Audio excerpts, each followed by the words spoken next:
Hey guys, there we go. That's a little bit better.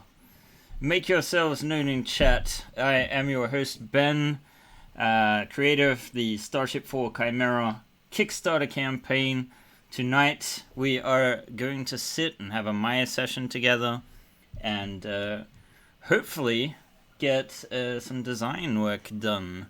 So right now we've got a dead chat. Come on guys, bring it to life so I'm not talking to myself. For those unfamiliar with this, hey, there we go. Mostly Dave, the Gruff 8, hello, Mike from Mike R from Kickstarter. Thank you for coming and joining me tonight. Hopefully, we should have an interesting session. I just have the basic version of the Chimera here. I have just finished tidying it up a little bit from all the mess. You can still see there's a ton of crap around here. Some has been worked on since last we spoke. Some not as much. Hello and welcome, guys.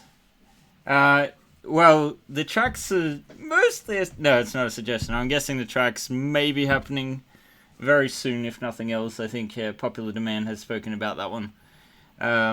But... yes, so we've had a couple of days of quiet, but it seems to have picked up the last couple of hours, in fact, which is nice to see. The model itself, you'll notice, is kind of absent behind me. I've got the...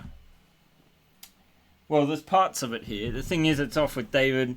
He is in the process of painting out the interior of that which I've managed to print in the interim since I've had some printer issues and just realized I've started running out of filament. So I've got plenty on one printer and an absence on another one.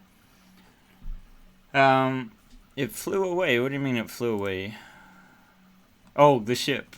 Not quite, but it is doing good actually, and we've done pretty good today so far. So guys, just like you guys are being fantastic in the comments, you've really helped keep the campaign in focus. We go up and down every day. I mean, we're not as big, and we're not going to be as big as some of the other campaigns on Kickstarter. Obviously because it's kind of niche. Science fiction, STL printing. But at the same time, that kind of dedication, it really pays off. And so we've been much more noticeable thanks to all that hard work. So, are there any questions before we get started? Because I'd like to open a dialogue. I did discuss tonight that we would be working on a stretch goal. Now, I have been stuck with my bookkeeping the last day and a half, which has been a point of frustration. And on Tuesday, I did make a point of trying to have somewhat of a day off. And here we are. Yeah, that's the big question, Micah. What stretch goal are we going to make? Because I have my happy list of things that I would like to work on next. These are just my suggestions, but let's see. I must have closed it off. Let me just open up my spreadsheet and make sure it's the right one. I'm just going to read off this because I don't want to share all of this information with everyone. At least I don't think I am.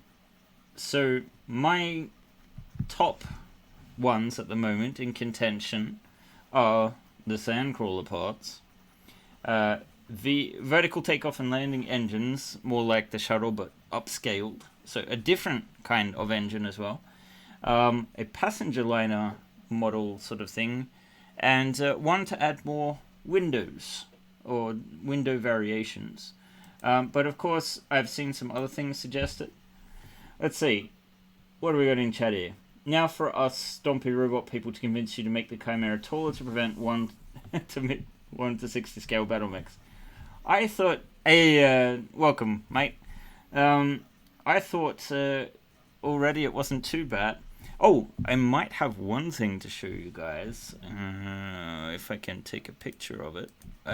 Theo is quite busy, but he's working on the gantry for me, and sent an update picture very rough sketch at the moment, but should give you some ideas. Let's see if I can copy this image or save it and then put it on the stream. Images there. Oh, that's Starship. Wrong one. Here we go. Let's put it there. And then let's see about getting this image in. Alright. So it's not huge, but the beginnings of a gantry system. It's going to be stackable and expendable. But yeah, that might at least make some of you slightly happy. So yeah, it will probably be a little less... I'd almost like to make two different kinds. Because the sort of... The version here is sort of like for thick, heavy industry stuff. But for you guys that are using this scale, which I've been told the sort of 1:60 scale of battle mechs is quite similar to miniatures.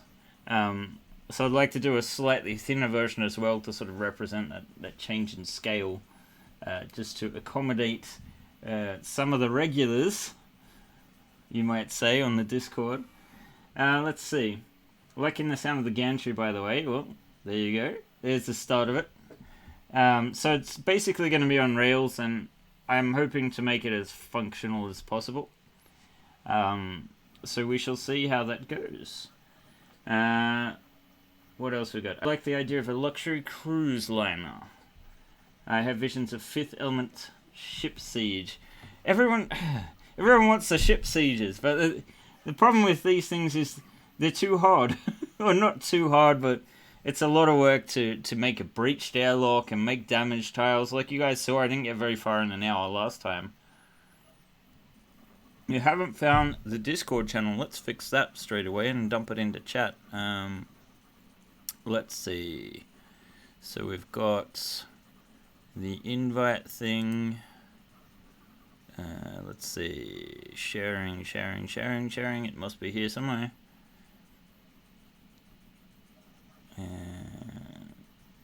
Wait, this is for Discord in general, not the channel.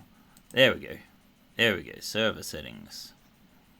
And privacy, create general, create category.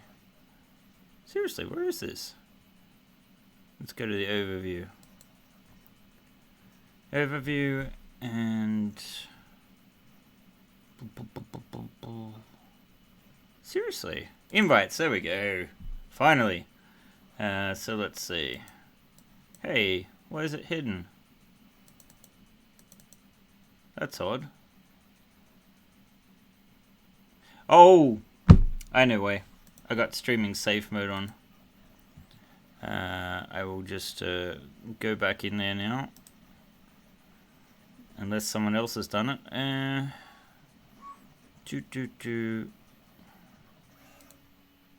And then invites, and then there we go. So there's the Discord code here. And I need to re-enable streaming mode, I think. Let's see, where the hell is that gone now? Notifications, streamer mode, there we go. Let's turn that back on. Mostly to avoid annoying sounds and whatnot. There we go. Thank you, Shadow Lager, for adding that. No, it's alright. This is all about audience interaction, to be honest. So I'm quite happy to talk to you guys. I don't mind opening up a discussion. But yeah, at the moment I have some tiles on the printer. I've got just some basic, corridor style tiles. I hate this mirrored shit. So regular stuff. I'm working on the rooms, the basic rooms from upstairs. Get some beds in that and that. I hear you guys enjoyed the most recent stretch goal we hit, and hopefully you'll be enjoying the next one soon. Very soon. We're only 3,000 crowns off, to be honest. And the next one will be the... Let's see if I can remember. That will be the landing gears. So, if I am being honest, rather, the landing gear are kind of really just very basic at this. It's very much just a 3D painting. I'll show you how much I've cheated on it. Let's see, we've got the landing gears there, so I made them visible. So you basically just got, I know it wasn't quite clear with the angles, but you know how we have the angled ship, so we need a version that will fit there. And these are extreme prototypes, by the way. I can't actually emphasize that enough. These are really basic versions. So actually, let's get rid of these camera safe zones there, so we can see a little bit better. And you guys probably don't need my heads-up display to be on either. So let's turn off the object details. Yeah, that cleans things up just a tad. And why don't we stick the lighting on so we got a nice looking scene. Let's see, I want to switch out the dome light and switch on the directional lights, and then I want to turn on lights and shadows. They're a little bit better. Let's see if this will... Oh, no, we don't need motion blur, but... Yeah. It's slightly better. Wait, why is that? Ah. Let's see, I don't want to put on too much strain on the computer at the moment, but yeah, you get a bit more perspective. You can see that there are faces missing from the backside and here. I've really taken like a front-on shot here just to give you an idea about these parts.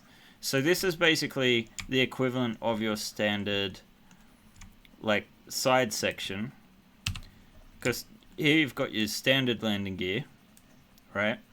And now we've made a version, a cover, that will let you do essentially what I've test animated there. So there'll be a version where they close off for each of the ones. But basically, if you want to extend this ship any further than it is, it sits fine as it is. But you basically want to be extending it out even further, so that you have additional support points. So the squared off ones are the equivalent of these parts, and you'll notice that the feet are actually formed differently. So here you have a sort of squarish one, whereas the original here is angled. You can see oh, we're missing a face here. That can be fixed quite easily, so let's just go ahead and do that while we can see it. Let me know if I'm shouting too, because I've got headphones on. I'm just listening to music I can't share. Let's see. Any underside landing gear to support the middle of the ship as we make it wider? Not at the moment, but I think, you know, provided there's adequate... if things keep going the way they are, I don't mind adding an extra, like, central sort of thing. It's just that it's going to take a long time to visualize, so I'd rather not waste time building out. I can imagine doing a few different things beyond what's shown in the visualizations, because this time I'll be only working on one ship at a time, which is going to be great. And also on Monday I have an intern coming from the university that I studied at. Hopefully she will be able to assist with some of the simpler sort of tasks of putting pieces together. So I'd like to switch out some of the open lock bases, because since we did Starship 2 and 3, they've released a new version of open lock that has well, I think you can see here, hopefully, if I let's see that they've got these diagonal corners now. It helps greatly with adhesion, because having the separate sort of islands makes it a little bit harder to print. And I'm one of those unlucky sods that has adhesion issues depending on the time of year. So yeah, that's 3 different kinds of landing gear. A flat one for this, it will be angled and fit in there. I've got more work to do here, guys. There's more detail that needs to be added. I'm not at all happy with the state of these items. It's just a sort of quick solution to give you an idea of what I'm about. I may even do a version where these are extended just a little bit further. But basically you get 3 different variants stock to sort of account for most versions of the ship. Now, I've also mentioned, but maybe not accurately enough, that the wider version of the ship, I will do parts so that you can expand it basically as wide as you want. And some people have been asking about adding extra levels, and that can be done with the, let's see, where have we got our raised bridge version. So basically it has these parts on the front, and I will be doing parts that you can sort of slot in between, so you'll be able to variate the width there in a similar way. So don't worry about that, and I'd just rather focus on that sort of thing in the post campaign, where I can give it the time it really needs. So for reference, you guys, most of you probably already know those. I know a lot of you have stayed with us since Starship 3 or even before, and you know that basically after the Kickstarter funds are cleared, Kickstarter has recently changed their the time to process fees from 14 days to 21 days. So we'll probably be trying to implement the My Manufactory distribution sort of equivalent of backer kit at around about the 3-week mark. So that would put us around about the middle of December. And from that point, you should be able to print the base ship. And although I can't guarantee that we'll have instructions in place at that time, but it is very modular, so you can almost build out some parts and just figure it out almost like Lego blocks. Let's see, windows in the front for a forward observation bay. Oh, you mean on the underside? I think you would almost have to extend out this part so that you sort of like put a... I know there's been some talk of a bombardiers section. So... I really should have prepared some kind of voting system. Unfortunately, I don't have a ton of below the raised bridge. Oh, you mean leave the windows in, essentially, or what? Because you can keep the old windows; they're just hidden underneath. There's still a bridge in there, actually. I just okay. It's a shame there's nothing like a deposit so we can print the stuff from 3. What do you mean a deposit?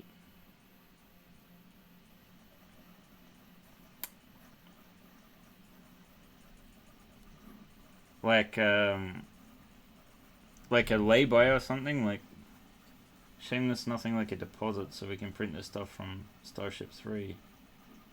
Not quite following you there mostly, Dave. Could you just clarify that for me? Do you mean like you could just put a pledge and then put money in later?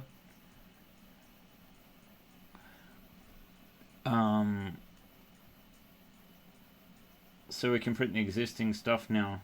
Oh, you mean like that? Ah, yeah. There's only one way to do that, and I don't want to greatly advertise that. Because it is important to get the funds. We will try to get it sorted out as soon as we can. Like the cockpit on the Pillar Autumn from Halo. Alright, I'm not a big Halo player, but I do have some decent Google Foos, so let's see what we can see here. Feel free to post links, guys. I don't think there's any restrictions. You can have a crack at it if you have references. Let's see. So you said the Pillar of Autumn.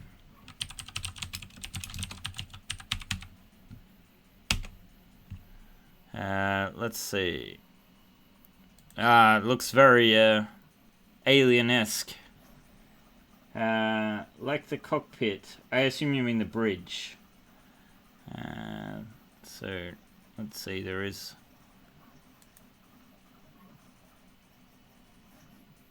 It looks like there's just this tiny little bridge sticking out. Jeez, why can't we have some decent large images?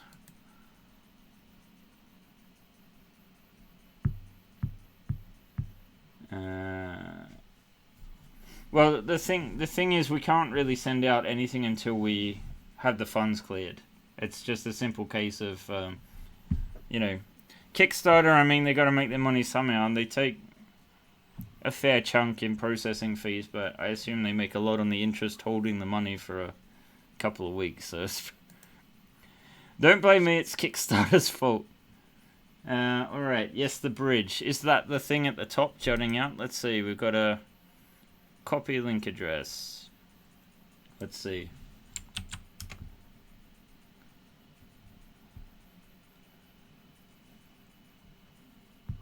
Yeah.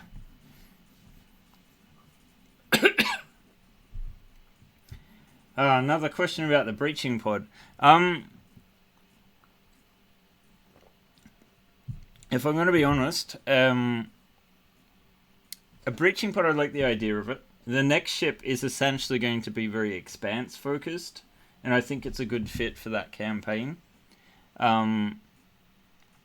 We have standardized airlocks, so it could retroactively be applied to ships like the Chimera, which are more modular than the Beta and the Delta and the Alpha. Understood. We keep it. Dragon's Rest stuff. Yeah, the Dragon's Rest stuff is good. Actually, he even said that there's been a good chunk of you guys actually taking advantage of that discount code, which is nice to see. Share the love, I say. Although maybe I'm a little bit foolish in that sense. But I know he does some great stuff. Haven't ditched the cough, as you have noticed. Maybe got a pill or two that can help with that. But, oh, last one. So yeah, yeah. Where has that stopped? All right. I'm just getting my music queued up a little bit. Let's get these. Okay, so guys, what do you think we should work on? There's a couple of options that we've discussed. Where would the forward and rear VTOL mounts points be? Okay, we can have a look at that. Because there are some issues to consider with that.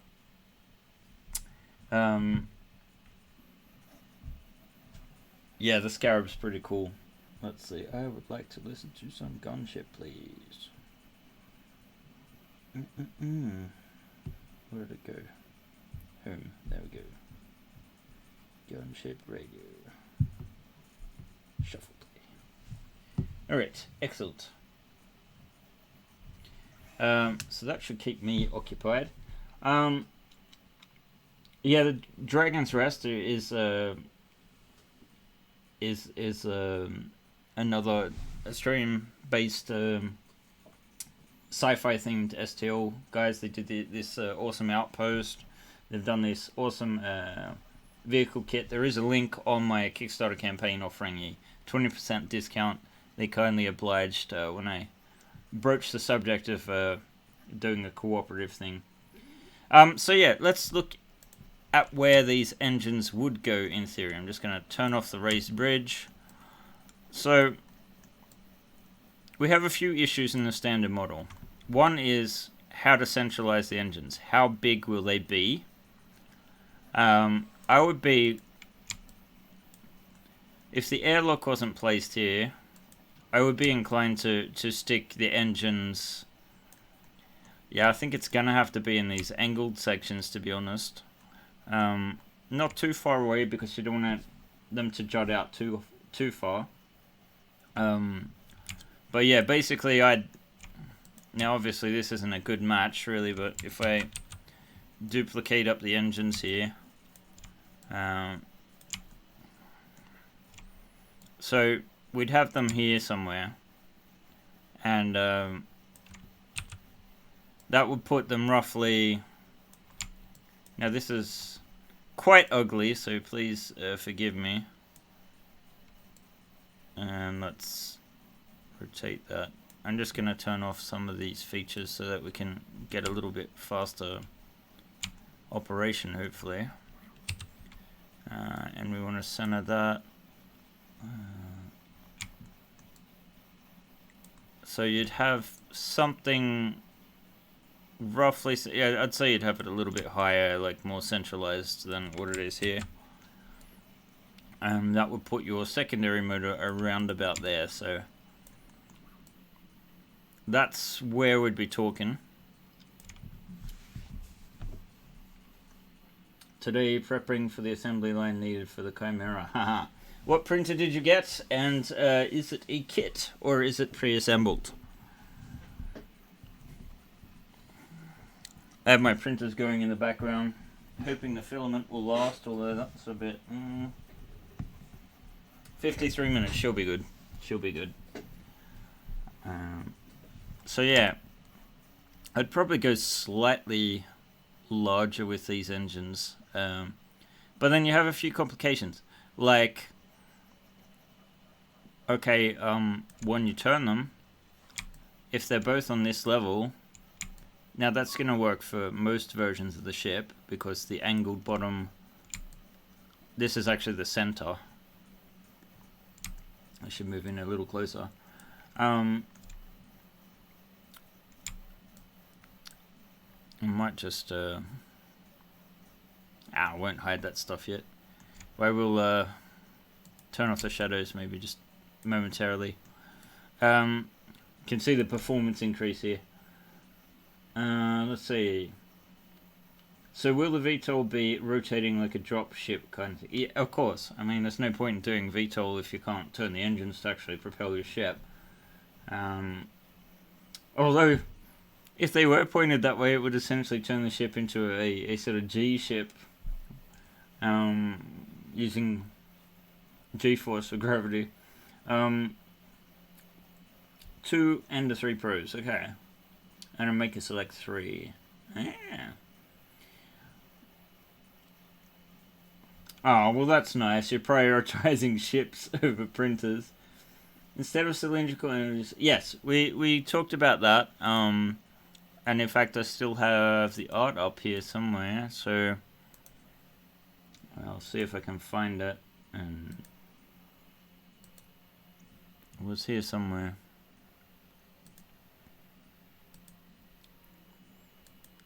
Maybe I'm getting my home computer confused with my work computer.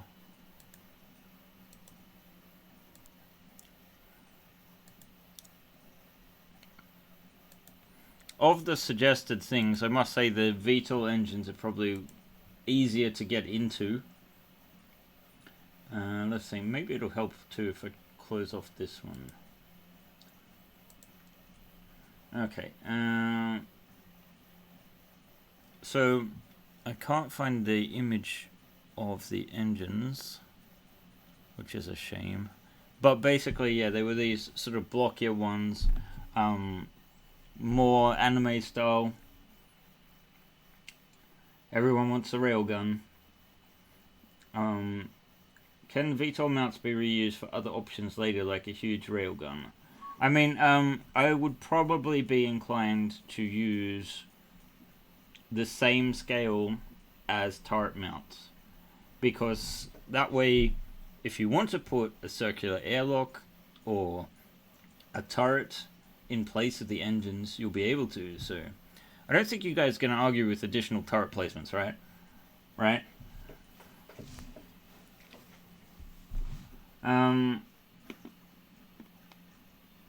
We can also do potentially the torpedoes / missile tubes that have been mentioned. Wave motion gun. That would require rebuilding the entire interior of the ship. And plus, I think 50 meters is not quite enough for a wave motion gun. Since, you know, the Yamato is, at least in the 2199 version, 333 meters in length. Can't have too many turrets.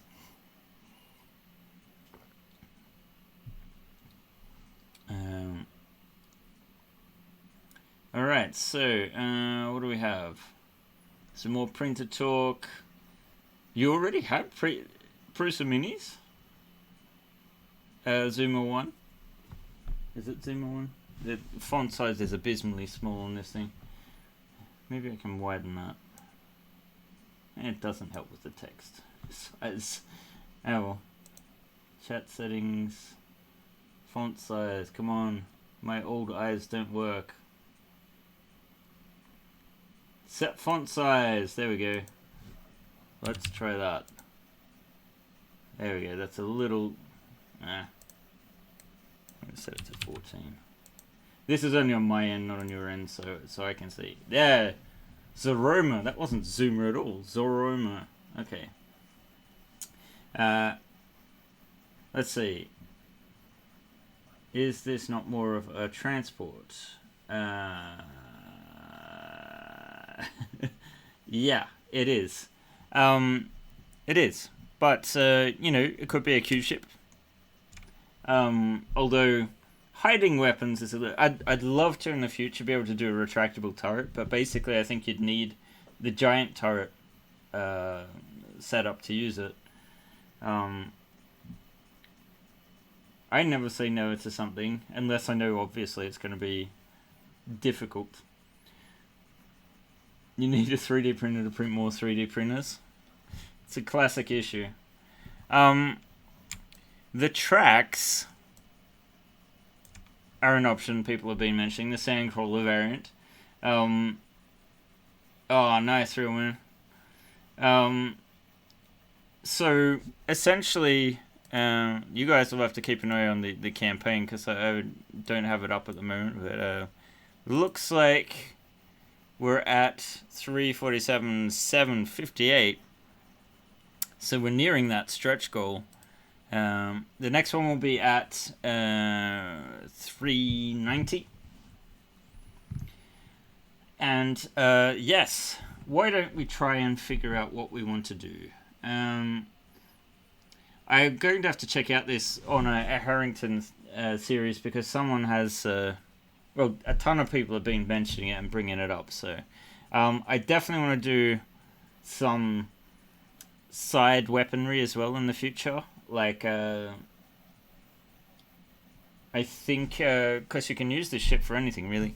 We could also do a raised bridge, like more like a submarine. Because, I mean, the body is quite nice. Let's see. So we have about 2.5 hours, I was thinking tonight. A Q ship is a World War II terminology. They converted freighters into... they had secret weaponry. Basically, they would try and lure U-boats or German submarines to attack, and then when they got close, actually bring out a bunch of hidden weaponry to try and sink the subs. So that's where it comes from. Explorer sensor pack. With the turret packs, you can use the old turrets to sort of like do that sort of thing, but I'd like to do more sensors. I'd like to do avionics. The big issue for me is I don't have a good reference as to what it should actually look like in a sci-fi context. So that's the main issue. Q-ship's been around since World War I. Well, there you go. So it is, but it is a historical reference, not just in Star Trek. Not that there's anything wrong with Star Trek. So what are our options? We've got... I like the idea of a passenger liner thing. I know it's going to take more time and be a little bit boring doing seats and things. So it would be more a case of I design a seat tonight or something like that. The Sandcrawler... So here's the thing. If I do the Sandcrawler, I would like to make the tracks articulated. I said it. So it would be a longer project, and gonna take a little bit of time to do. A question for the long delta: can you make a flat section to drop in between the two ring ports? Yes, that's it. I intend to do that. So yeah, you'll be able to extend it out further if you want to make it longer and longer and longer. And I will also make sure that the parts use the same sort of yes, articulated. If I'm gonna do it, I'm gonna do it proper. I'm not very familiar with tanks, but why not? It's 3D printing. Like, if I can have angled printing drop-down parts, I mean, I've seen people do chain links and things like that. It would just be a matter of figuring out the mathematics on it all. But, you know, it'll be a bit of a longer project, so I'd rather do something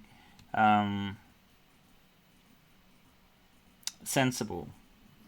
Or plan it out and not just do a cheap job of it. Because one of the issues I've run into in the past is that if I make a visualization of how a stretch goal is going to look, and then it doesn't work practically, I get basically two camps of people that are happy for the newer, more refined version on one end, and then other people who are like, oh, but I like the original design. And it can be hard to sort of... yeah, kind of like Lego Technic tracks, I'd imagine. I haven't seen them myself, but it's not as hard as you think. If you're going to build it in segments anyway, the main issue is just how to link the two different sections together. But look at the ramps. They're already articulated. It's just a matter of extending that concept out and having enough print area to do it. And then having wheels, obviously, for the tracks to run on.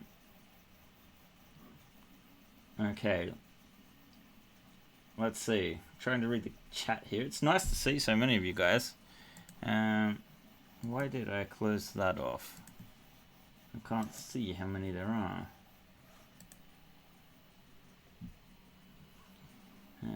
Let's see.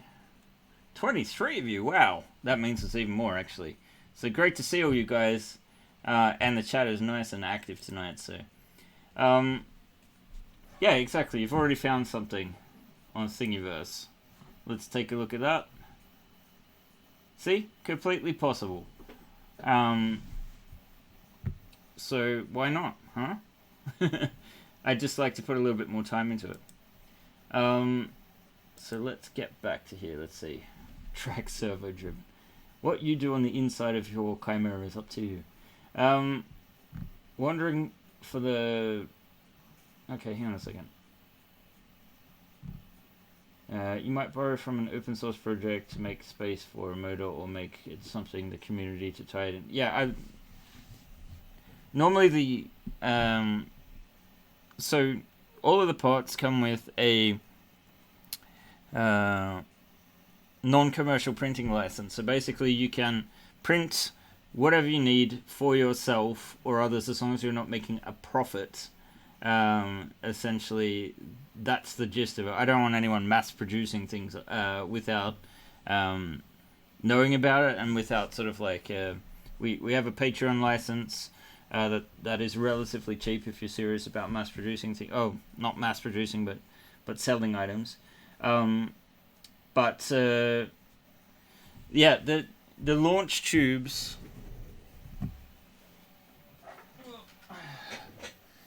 Here is the printed version, here we go again, of the, it's only a few parts, it's not all of them, of the Scout Ship's launch tube. So these are articulated and print as one part.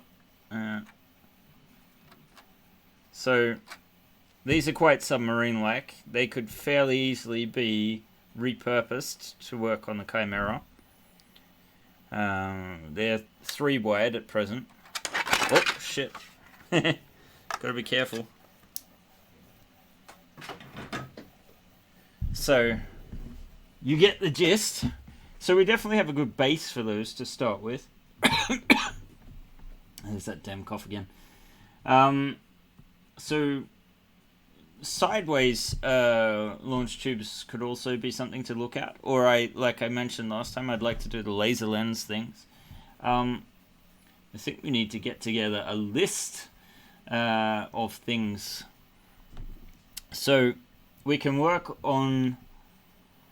Let's see. Oh yeah, they not only open, they also print as one piece. So they're all just let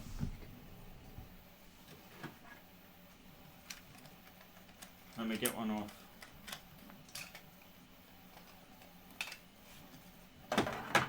So these print as one piece. God, really suck at the angles. One piece. Basically the lids print standing up, and then you just snap them off, and you've got yourself some built-in stuff. It's the exact same tech that we use on the ramps. On the topic of launch tubes, what about drop pods? Well, I mean, technically it'd be just like on the reverse, right? I mean, it's not impossible. It's relatively simple to repurpose the same sort of tubes. It's more a case of at what size is acceptable. Do you want to fit an actual miniature inside? Because miniatures have this unfortunate habit of having the arms stretched out, having weapons that make it kind of hard to sort of plan out. Launch tubes on the front corners. So you mean like essentially there.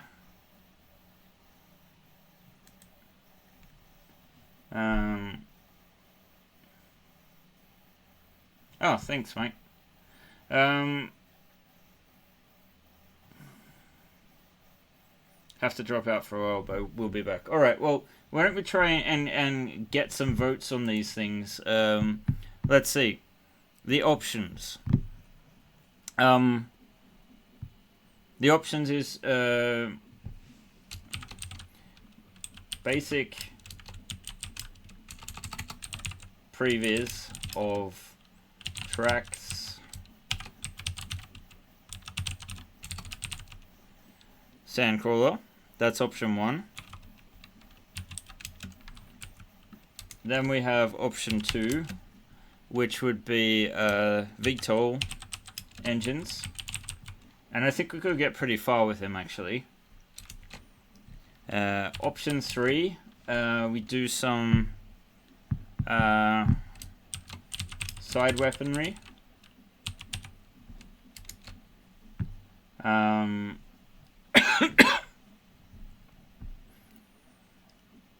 And by that I mean either horizontal launch tubes, like, or torpedo tubes, or we do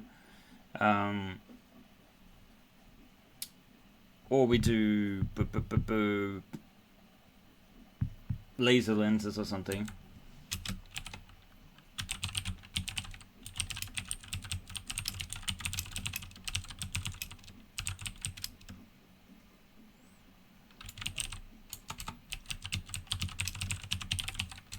Alright.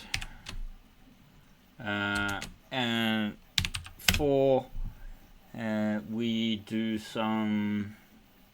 What was my other thing? The passenger stuff.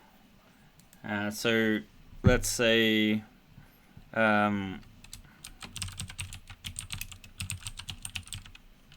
passenger seating. Alright, so we can do stuff with these things tonight in the short time that we have. I like the idea of a mess room and drop tubes. They're cool ideas. It's just a case of, like, we have a little over 2 hours to get something done, and I'd like to be able to show something tonight, especially since we're about to run out of stretch goals. So we have option 1, basic previs of tracks / Sandcrawler, and this would only be a very rudimentary look at things because of the detail level I'd like to do. Option 2, the VTOL engines, where we would basically do some new type engines and side struts. Actually, I'd do for that one a version of the existing engines and an alternative engine for that. Option 3, side weaponry such as missile tubes or laser lens broadside sections. Or option 4, we'll look at some modular passenger seating, so on a smaller sort of scale. So what I would like you guys to do now is just in the chat put your preferred number. Actually, why don't you put your first choice and your second choice with a comma, and enter them so that we have something to go off, just a general consensus. So this is a good time for the lurkers to be able to chime in here and make some choices. Alright, so we have votes for 2 or 3 at the moment. 2.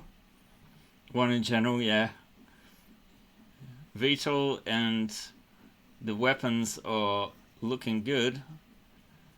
Alright. 13. I believe that's a 1 and a 3.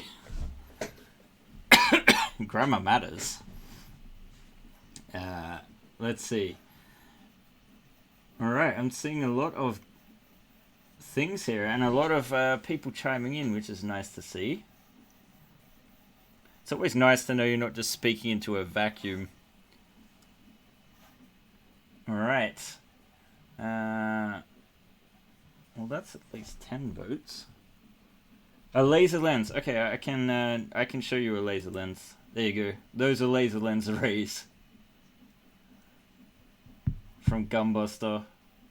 I think they're freaking awesome. It's basically an updated version. Yeah, I'd love to show it on video. Actually, I wonder if there's something on YouTube. Actually, maybe one of you guys in the chat could look that up to see. Gunbuster broadside or something like that, maybe. Hey, welcome. There's that cough. So yeah, that's what I would mean by laser lens array sort of thing. So it would follow a similar sort of logic. So let's see. Let's tally up the votes. I will just get my little spreadsheet open. So let's see. 2 and 5. There is no 5. Alright, so let's see.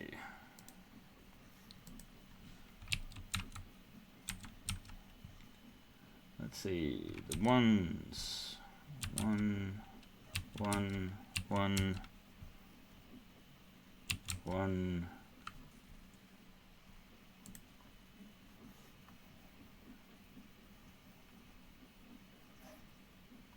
Alright, so we only have 4 votes for the ones so far. And then... okay, other. Let's see. The 2s, we have 2, 2, 2, 2.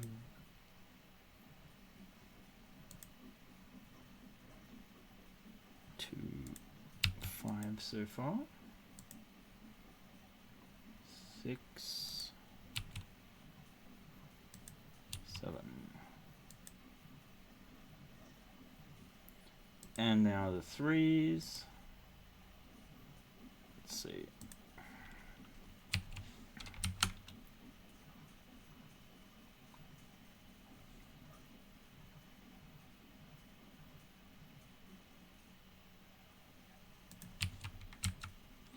Three, 3, 3, 3, 3, 3, 3. Looks like the 3s are getting ahead pretty good. 2 or 3, 3.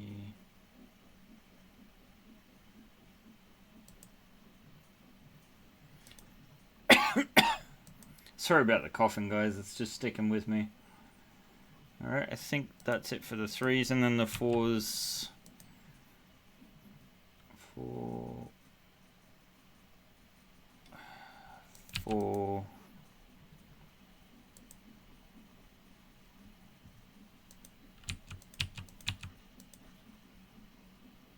Okay, I may have this slightly skewed, but I think it's about this. So I'm counting, let's see, I'm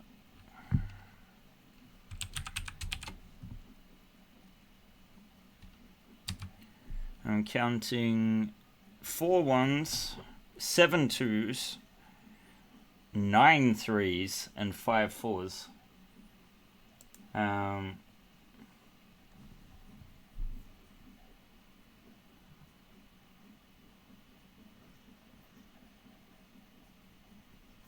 Yeah.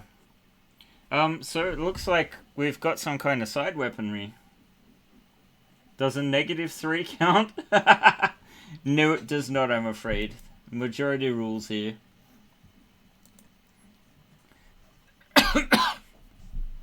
Also, I'm not trying to dismiss people's ideas at this stage. What I'm doing is applying my own knowledge of the limits of time that we have, the applicability of implementing a design, and seeing some results tonight, essentially.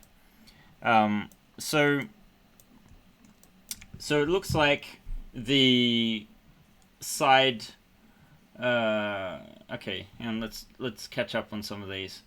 A heavy combat ship mast as a transport opening 20 laser lenses. Yeah. Laser lens broadside doors should hinge at the bottom so they stay open and not fight gravity in real life, as opposed to the picture I showed. How will they stay open if hinged from the top? Yeah. Without some kind of lock, that would be an issue. So I think there's a certain degree of logic to that. Even if it doesn't look quite as cool. The other option is that you have them vertically placed as a variant. No, unfortunately you won't be playing with your Chimera in space. Alright, so let's see. So it looks like the 3s have it over the VTOLs. So now, guys, option 1, missile / torpedo tubes,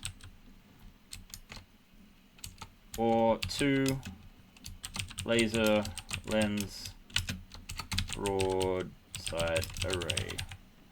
So go ahead and vote on those 2.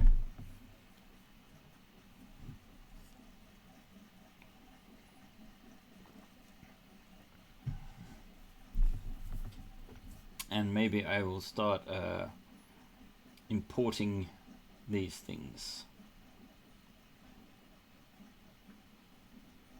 Let's see, I can open up another Maya and grab the missile tubes from the Scout variant. Okay, both.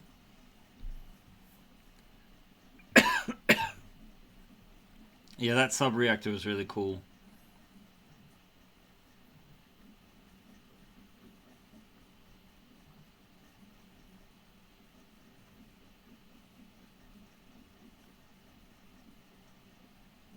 Oh yeah, I want to add more lighting in the future. It's more a case of, as usual, I never have enough time. I think that's something I'll really focus on if I can get the right talent long term to sort of help in the company. But I don't want to work distance because I am not so good at direction of others, at least in my opinion.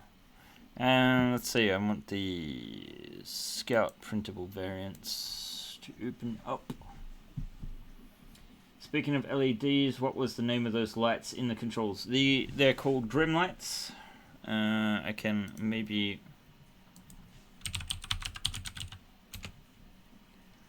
link to it.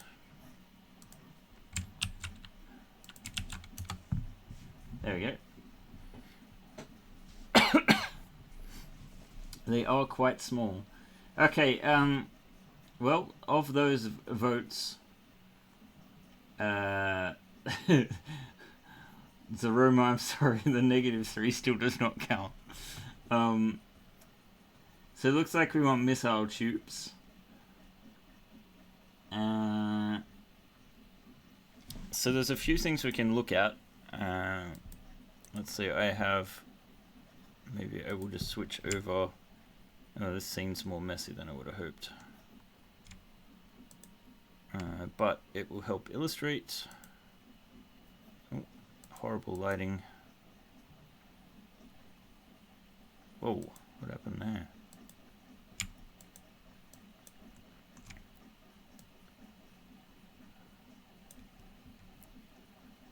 I think I see a drug deal happening out my window.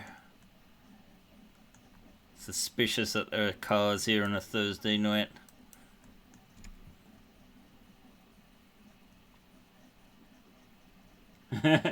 I'm sorry to say that the passenger stuff would not have made it anyway. It only got 5 votes, making it the 3rd most popular of the 4 options I provided. You can load passengers in the launch tubes, possibly. Let's switch Chimera over so that the window capture goes to this secondary copy. Let's see. There we go. So here we have the scout ship variant for. Let me just focus. So here we have the singular parts. So you can just sort of see how this would work. So they open and close like this. At present, we have a tube that's just built in to be vertical. Although, and I'm just going to export some of these parts so that we can have a good look at, at these sorts of parts. So I'm going to duplicate them, I'm going to group them, and then I'm going to name them.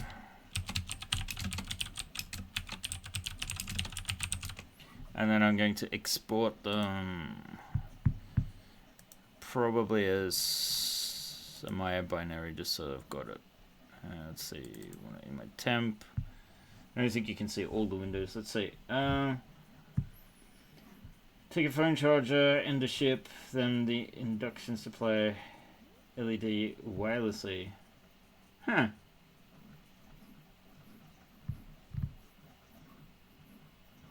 Loading data into it. I have a LED soldered to a copper wire loop above to power. Yeah, well, basically that is essentially what the what these grim lights are. They just use a very tiny battery, and you can get AAA battery versions that will last a lot longer. But they're so tiny that you can actually feed them through a miniature. Let's see, what do I want to call this? Temp Scout missile tubes. So let's see, file, and then what I might do is open up. Let's see, I need to go up a few levels here, go back to Starship 3, and I'm thinking of a variant of the, let's see, of the transport actually, so we can open that up as well. Transport, Delta, default layout, no, all around the concept variants, there we go. So this will take a little while to open. Okay, let's see. I think it was my other poor showing in physics during the whole circuit's capacitors that require show away from. stuff like that. I'd love to light shit, but me afraid.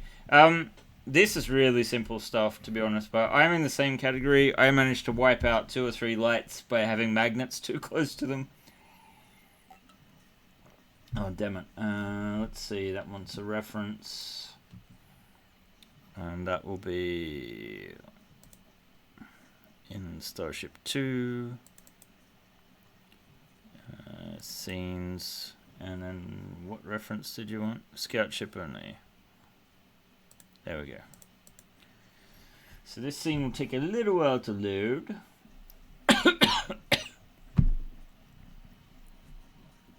Oh.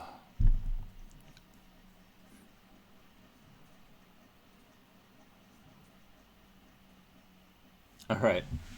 Thanks for joining. It is quite late here as well. In fact, it's 11 PM. But I am going to stay up a little bit later. So we had the missile version of this. Just where the hell was that though?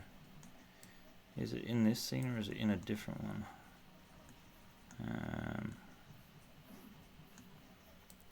Maybe it was in the other scene, guys.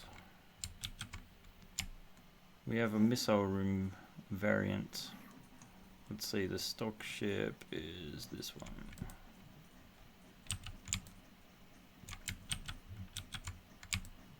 Yeah, okay, it's not this one, it's the other scene. So let's get into that. By returning to Starship 3.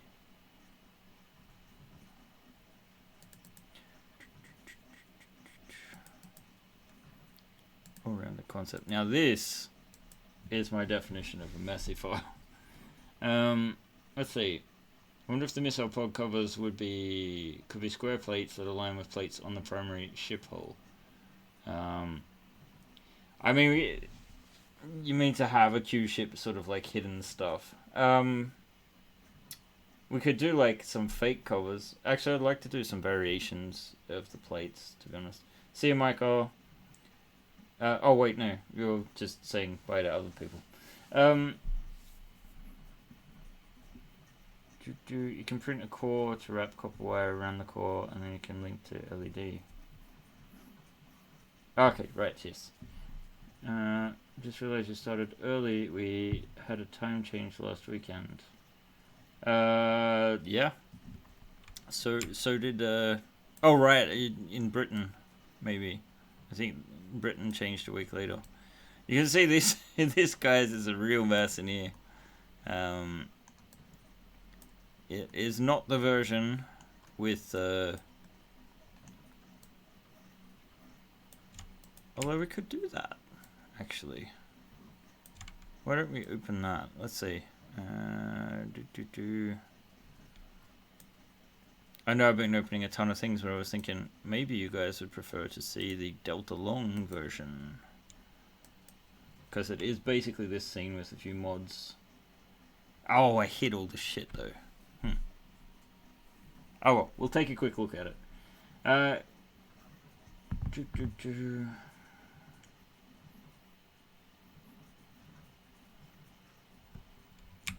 would mean you have to look at the print.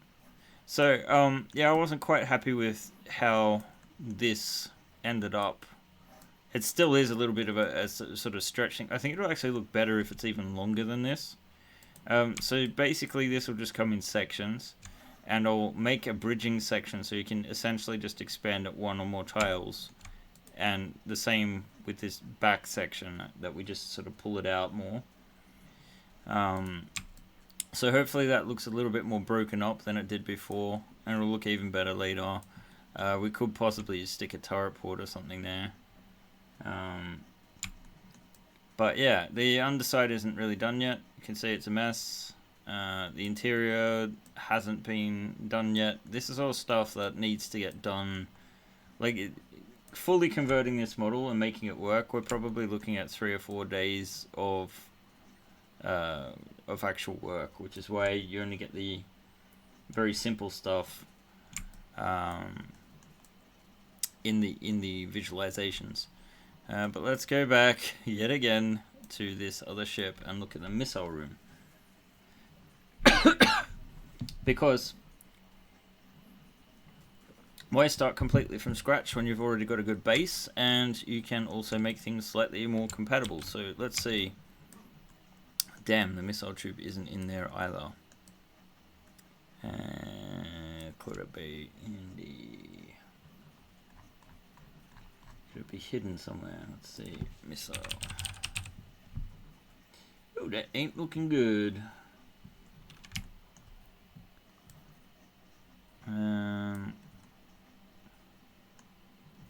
See how messy I am, guys? So messy.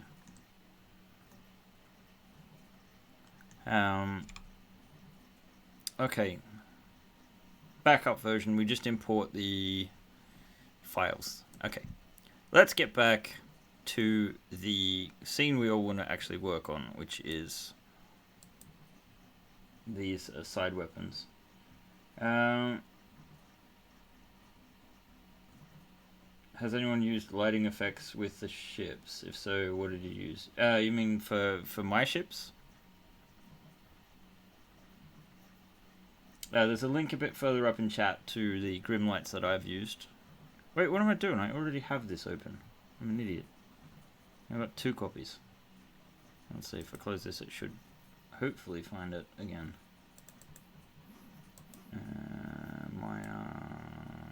There. There we go. That's better. Okay, so we want to import those files.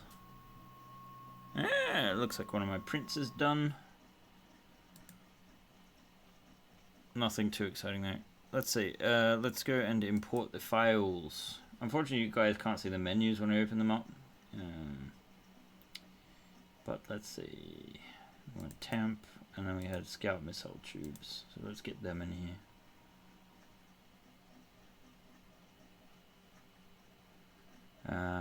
So where did they just go? Probably somewhere on the outskirts. Here we go. So they're over here. We've got these items imported from the scout ship, and then bear with me and I will try and get, let's see, Starship still, there we go. Then we have the transport files in here somewhere. Missile room. There's nothing in there. What the hell happened to them? Transport Delta. Variants.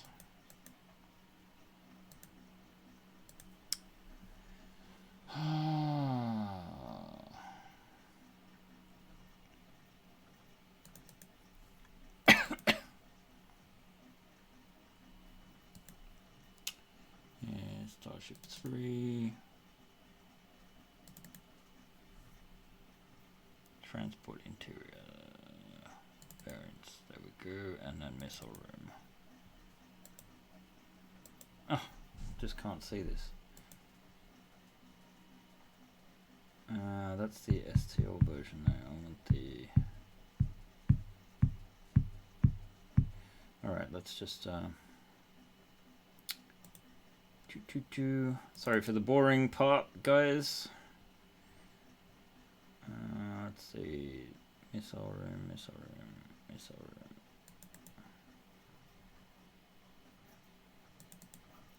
Ah, still an STL. Alright. We will open this version. Whoa, whoa. I just wanted to import it. 3D tiles, Starship 3.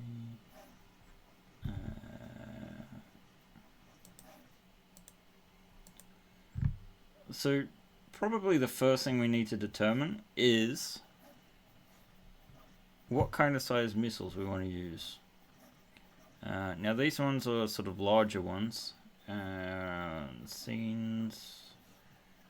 What am I looking for? Export. Final products. No, export. Transport interior. Let's see. Missile room. Side.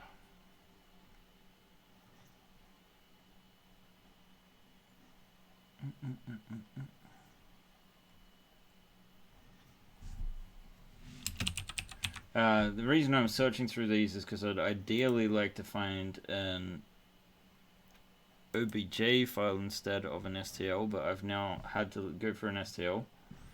The reason being that STL files come in triangulated, and they're not fantastic to work with. Let's see, where did we lose this item? Missile room right side. Oh, it's right there. So you can see it's sort of orientated wrong. We've lost all of the information about like having the curves. And this will need to rotate. Let's see, that's 90 degrees. Let's apply our basic shader. And let's start comparing some of these items. So let's move our missiles forward. We're not too worried about them sort of matching up with each other yet. We just want to sort of get them in the same screen space so we can take a look. So we have this missile tube loader from Starship 3. This was a mod that went into the transport ship. So let's see, I've actually covered my chat here. So let's get some shadows back on this thing just to give it a bit of depth. And then we have the launch tubes here. So essentially what we want to take is a section of wall. Let's start with a standard version. You see that we have the inside here. The inside is actually fairly detailed. Print fairly well standing up, although these angled sections might need a little bit of support if you're worried about droopage. So yeah, just I like to add a few details. Basically, the better your printer resolution, the more detail you're going to get out of it. But I'd like to leave it there for those that do want to go for that sort of level. Power cores with lighting would be cool, yeah, for sure. Like, I'd like to put them in the engines, ideally. So this is the kind of wall that we need. If we duplicate, I'm actually going to go to the grid. I wonder if I can get these extra windows active or not. Where does that go there? I don't even know what that is.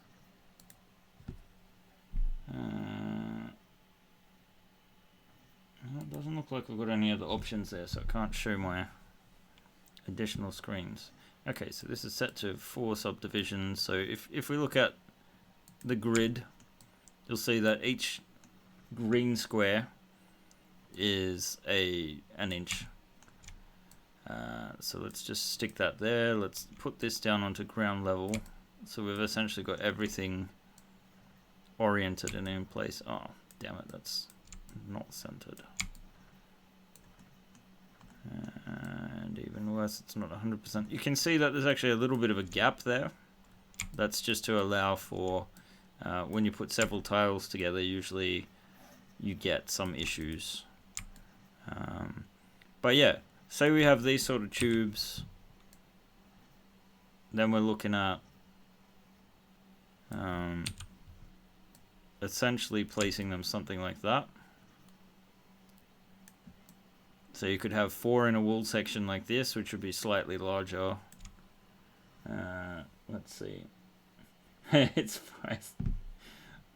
So Roma, you didn't quite get your way with your alternative number 5, the secret unlisted option. So it's fine venting about lights, especially if you know something about it. Like, I think lighting's really cool, and I'd like to do more of it. But it's one of those things where I'd really like to have an extra person that has the time to be able to play with this sort of stuff, so I can focus on the modeling side of things. So the question is, do we want to go for quantity or quality? Boom power, or whatever you want to call it. Let's see, why is that misbehaving? Just moving this a little close to see what it would look like. So the alternative is to have some sort of missile feeder And actually, if we put this over here, maybe we can move this in here. So you would essentially just have like these missile feeders. You probably don't want the tubes right next to each other. So obviously we're going to take a few parts away, but what kind of what do we want? Do we want quantity or size? More Robotech-like. I assume you are referring to the classic Macross missile cluster, which these are very similar to Macross style missiles. Actually, they're just I think I have a more detailed version than those, to be honest. But so this is basically a stack. You're still not going to have Macross style micro missiles. They get too small. You need both. Of course, you need both. I mean, to be honest, if I'm going to do this as a stretch goal, it can't just have one weapon system, right? We've got to have missile tubes to cover sort of torpedoes. We've got to have or large missiles. We've got to have smaller missiles, and we've got to have the laser lens arrays, right? So that seems like a good stretch goal in general. It has to be big enough to bullseye a Womp Rat with a missile?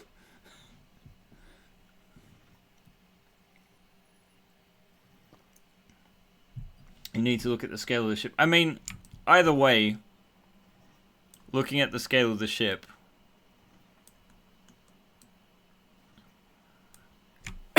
it's also about the internal space. Maybe I would have been better off sticking it up on the second level or something so that we could see the size difference there. Would the small missile rack work? Oh, good question. I forgot about that one. Quite possibly. Let's see if we can import it. Because that one I think I know where to find it. Let's see. Shuttle stretch goals. Missile variant. STLs. Where am I? Oh, there they are. Okay. Missile slots. Where are you? Wow. Why are there so damn many of them?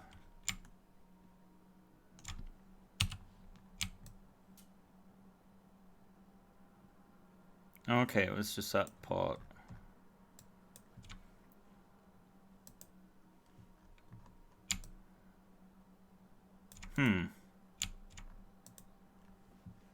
Bit odd.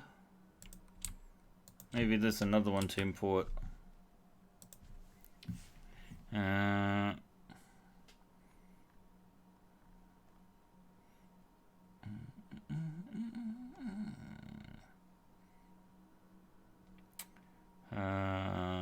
Missile variant, internal missile rack. Maybe we need to look for that.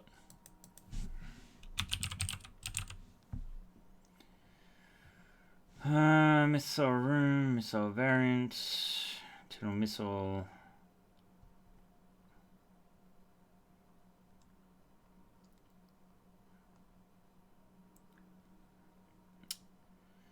Missile slots, shuttle. But that's the one we just looked at. Internal missile rack there, OBJ. That's the one we want. So, yeah, we've got these standing racks. Basically, we just need some kind of loader for it.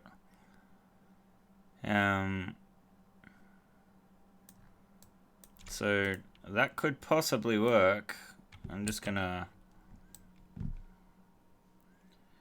stick some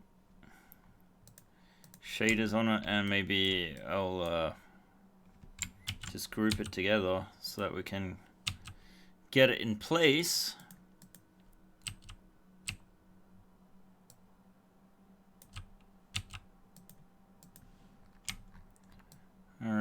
because it's way off over there. So let's put it down here.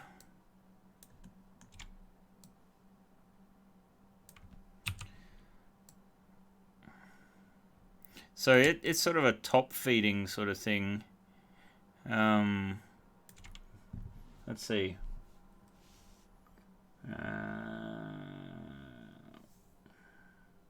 Keep seeing the goal I want to look at slide by, and I have to stop myself from trying to click on and try to rotate your screen. Alright.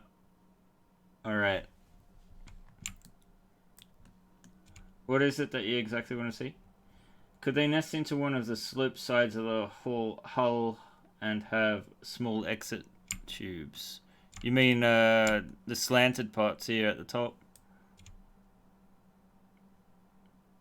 Or you mean, oh, you mean literally like macros? Yeah. That might. You mean like, essentially, we stick this. Let's make a new copy of the wall. So it would be feeding from there into the wall, and you'd have the tubes going out. Is that what you mean? Like the slope top above the bridge. Oh, you mean here? I mean, we could have that at some point.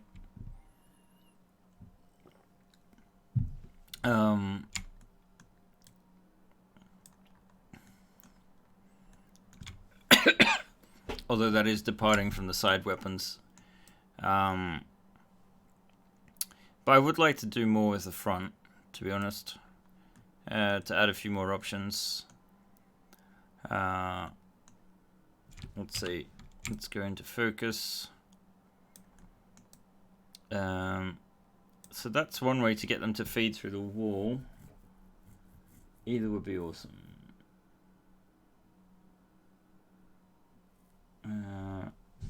Right. Actually, this style could work well. In theory. Let's see, that was a little too far. If you had them like the tubes, so that they were aligned here somewhere, and they just sort of fire through the ship. Maybe you have them on the on opposite sides or something. You still probably have some limited ammunition there. In that sort of place, it's quite cramped. But yeah. Yes. But let's just quickly play with that, and then I'd like to import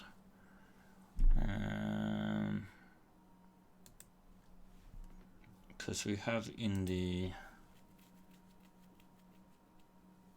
transport variant, so we have the missile room. That's just the side though. Is it the hard points maybe?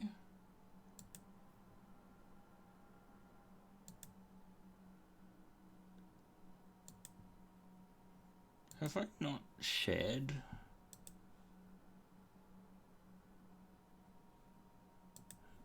Oh, I need to be in the final versions maybe.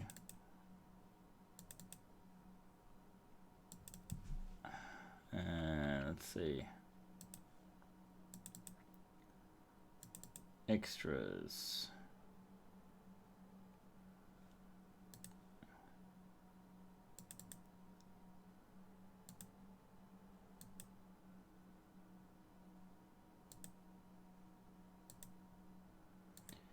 Just browsing through the files here, guys.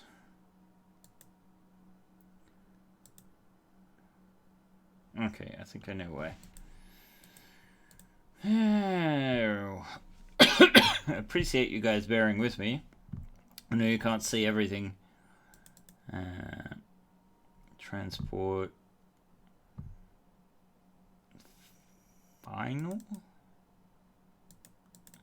Oh, there's the goddamn OBJs. No hard point, and then we have the hard point one.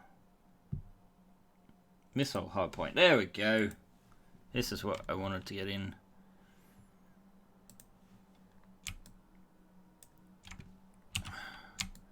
So this is a sort of like missile tube, so we could essentially do a very quick and dirty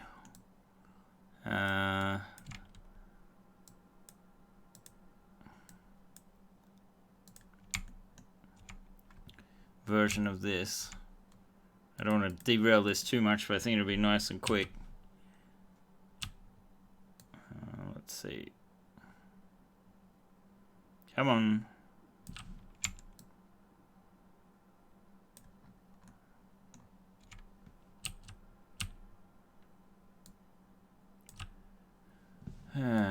All right. I can expose whatever on my own ship. Yeah.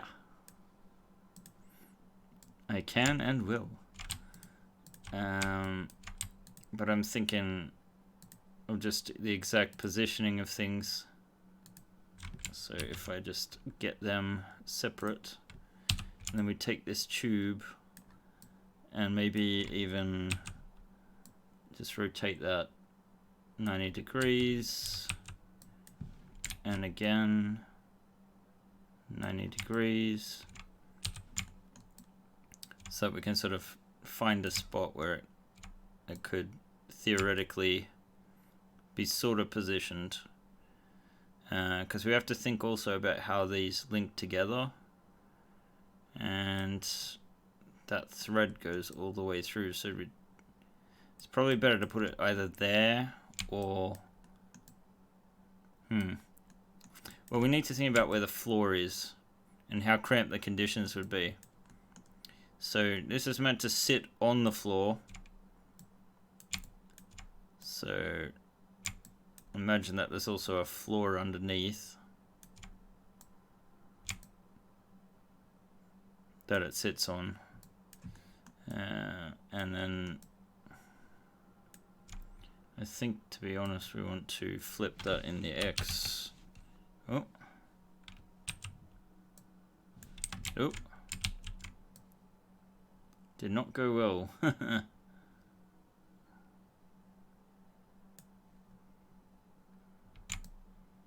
What the hell? Minus 50.8. Oh, that's a translate.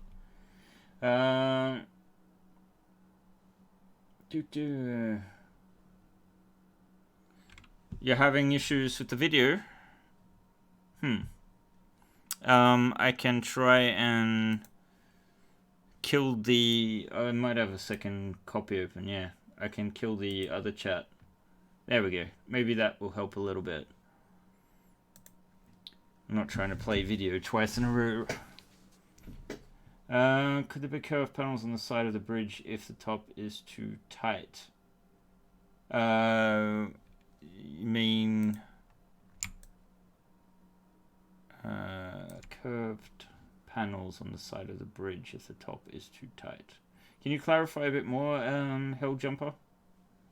Ah, great. Yeah, okay. I'm sorry, guys. That was unnecessary of me. Okay, so we want the tubes to be... Well, actually, these would be built in. And then the missile sections we want to be centralized. So maybe they'll sit something like that. The feeder is about there.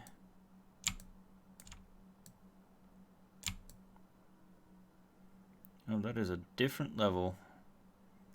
Thing is, this has assumed that there are 2 levels of missiles there, so that there would actually be a second rack sitting on top. So I doubt that this will work, but we can try. Alright, yeah, fucking... that's why I don't like STLs. So something like that. But then you would have a second missile tube that's somewhere down here, and essentially feeding through the ship. So let's... The window would be slightly in the way there. That's just a sort of idea in any case. To the left and right of the normal bridge, the hull curves back to the full width of the ship. You mean rounding it off?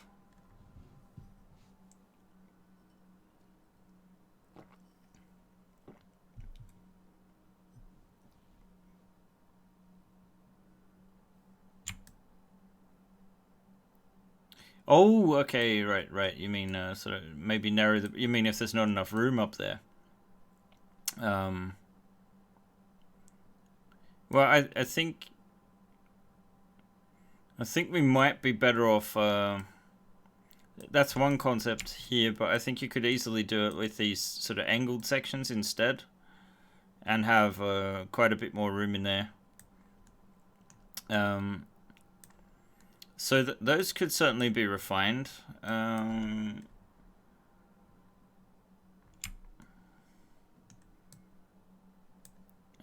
just don't... I really wish I knew where that original file was, because what you can see here is when I go to select a face, normally if I double click, it selects the entire thing, but it's imported my STLs where the polygons are actually not put together. So if I go merge vertices, I'll be able to select parts of it, but I don't have the same abilities that I would have otherwise to sort of fix these. So let's start looking at this from another perspective. Okay, so if we're going to have missile tubes on the outside, and God, I think we need to kill the shadows. These are just too slow.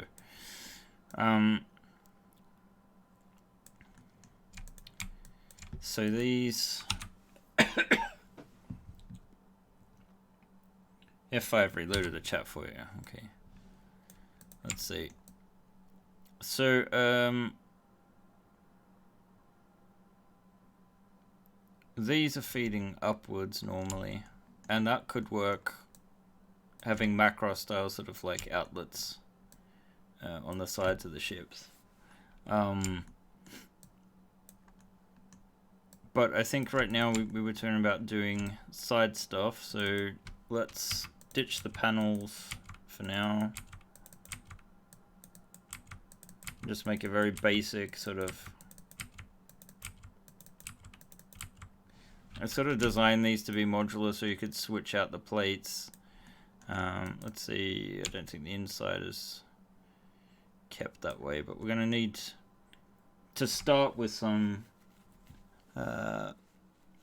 horizontal tubes. I think the easiest thing might be to... See, you think something's going to be easy, and then you've realized, ah, shit, this is more complicated than I thought. Because if we do torpedo tubes, we need to have the actual tubes. Then we need to have some way to load the tubes, so you need extra space. So you're going all the way into the ship, and it's 8 inches wide at the top. So, let's see. You would have not... You wouldn't have a whole lot of loading room to walk between. Let's see. Could you have turret ports on the 45-degree top corner pieces where you currently have windows?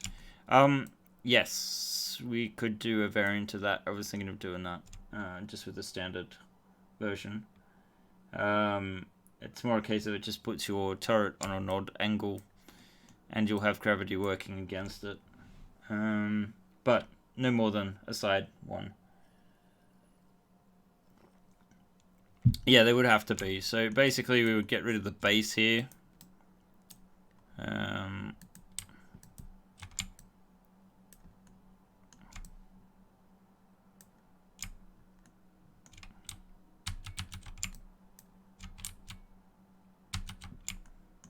Damn it.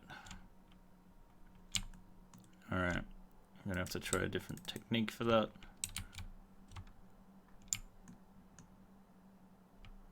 That's still gonna grab more than what we want it to. Damn it. Still.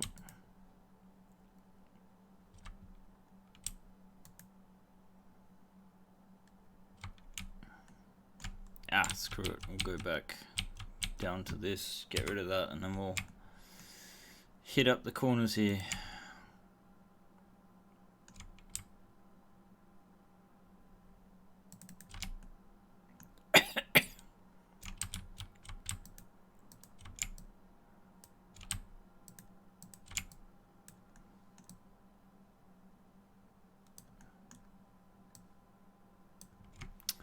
So basically I'm just trying to scale back parts of these so we can get the tube out.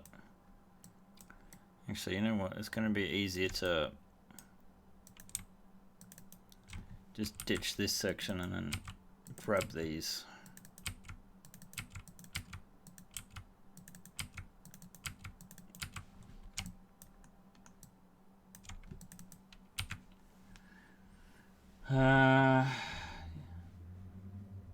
I assume the big tubes are loaded externally. Yeah. Are the side-mounted missile ports? Yeah. I think we'll start with the big ones just because they're going to be easy to organize and they are already quadratic. So you see here that this is divided up into triangles. The simple thing, when I want to select this line here, the human brain can interpret this and say this is one line following down there. But if I double click on this, it's like, oh, I understand this and this. That's what you wanted to select, right? And it selects one at a time. Whereas if I am here and I'm like, I want this line and it's quadratic, it understands. So it's a lot easier to work with quads than it is these other things. Oh shit, looks like I've taken out a chunk there. But you know what? This is a pattern we can repeat, so why don't we actually cut it down to a quarter. And where do we want it? Like there. Oh, that didn't work. Here we go. So we're going to take out all of that. And that should leave us with like just a quarter of it. And what we're going to do is we're going to center this pivot. Actually, what I'm going to do is just grab these items and we're going to just make them visible.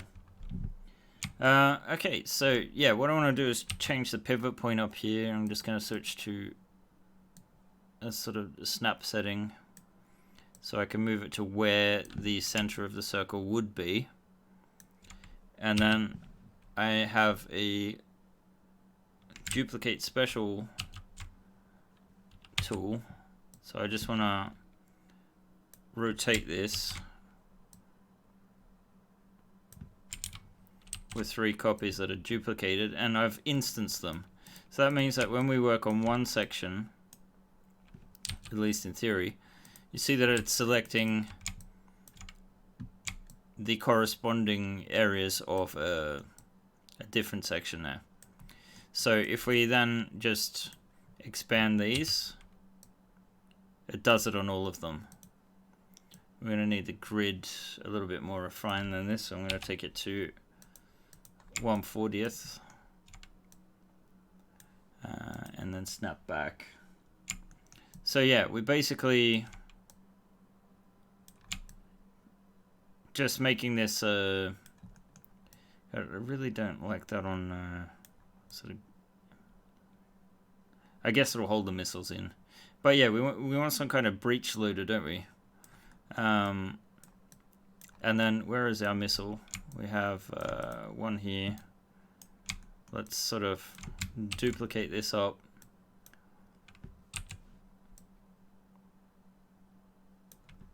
And get it into sort of position. Oh, that was way off.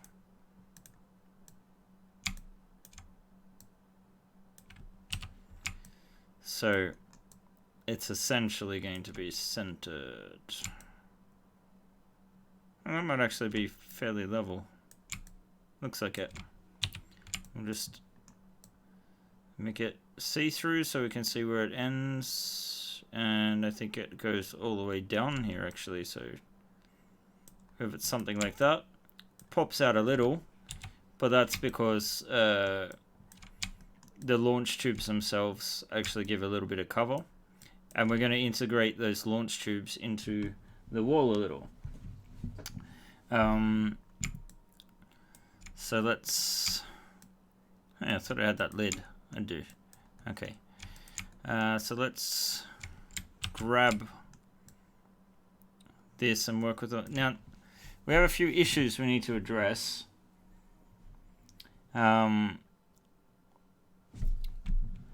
Making these integrated with the walls, we're going to come up with a few issues. The first is that we have our side locks here, and they do take up some room. You can sort of see in between. You might have to use your imagination if you're not used to visualizing the 3D space, as I am. But you see, on the inside here, you can see. Actually, I might be able to. Let's see. Let's shading X-ray. There we go. Might be a little bit easier to see. So the open lock ports come in here. So we're going to have an issue when we try to line these up. Let's move the wall, or a copy of it, over here so we can see where it's going. So this missile port would go straight through the open lock ports.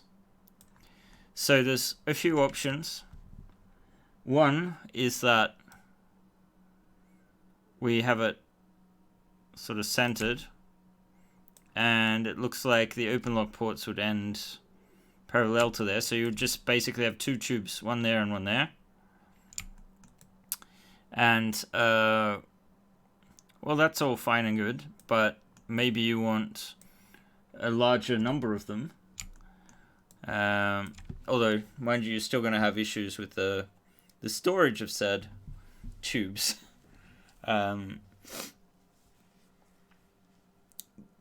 But we're not going to overcomplicate things now because we're just looking to visualize, really. So we're going to want some kind of lid here to sort of breech load it. And then what I might do is just rip out. I'm going to turn off the X-ray again so you can see. I'm just going to rip out the guts of this interior so that we've got more to work with. I've tried to make some of the sections a little bit more modular so that we can recycle pieces and also to optimize printing a little. The walls get some nice detail out of them. Let's see, do I have a... I think I ditched most of the prototypes. I'm going to assume you guys are a little bit mesmerized right now, and that's why the chat is silent.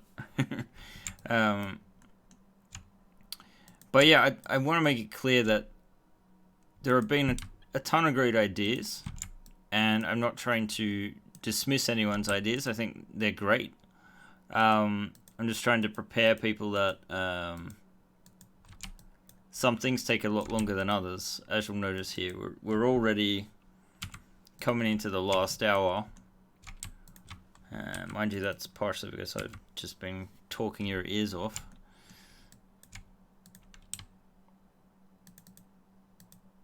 Let's see, there we go. And get off the other side. But yeah, the other issue is we have open lock ports on the bottom to support our levels. However, since we're connecting to others, you can even do smaller kicks for ship accessories. Yeah, we've been talking about, well, for starters, doing this is probably going to be the most expensive one-for-one ship, depending on how stable the Corona is in the future. The Chimera is just so massive. I would have preferred to come in at sort of like around the 300, 400 crown rate to make it more accessible. So I think the next ship will be smaller and cheaper. But yeah, accessories we could get back to in the future for sure. People seem to like variants. But yeah, so I think we can sacrifice the bottom clip locks, because basically you'll have, like, say you have your centerpiece, then you have a piece to the left, or my left, and a piece to the right, and they have wall locks. And as long as they clip in together and that they have clips down the bottom or top, that middle piece is not going to be too much of an issue. So what I'm going to do essentially is ditch the top and bottom ones and keep the side ones, and we'll just do a double tube. And then from that we can use it as a basis to expand. Hell Jumper, got class armor, have to head out. Can't wait to see the concept and how the concept ends up. Yeah, hopefully we have something so that by tomorrow morning I can stick it up. I realize that we're probably actually very close to our goal right now. We haven't had that much movement tonight. We had some earlier in the day, but let's see. So let me get back to Maya. Were there more questions here? If you make the missile tube line up with the boundary between one of the open lock pieces, you can print an interior tube opening for loading the torpedo on another interior grid plate. Yeah. That could possibly be done. I haven't considered, but I think actually we could probably do this in such a way that it's going to print on its back. So it'll print on this side. We'll take out the support here to make it pretty much flat. And then we can actually put the tube parts so that they're designed to stick out and work as is. So we'll essentially take this and rotate it. I think actually the best option to avoid the gravity issue at the moment, at least for this part, I think we're going to need to rethink this at a certain point, but if we took it like this, have it come out on some plating a bit, so we're not going to have too much of a overlap there. But essentially this is what we want to do. And then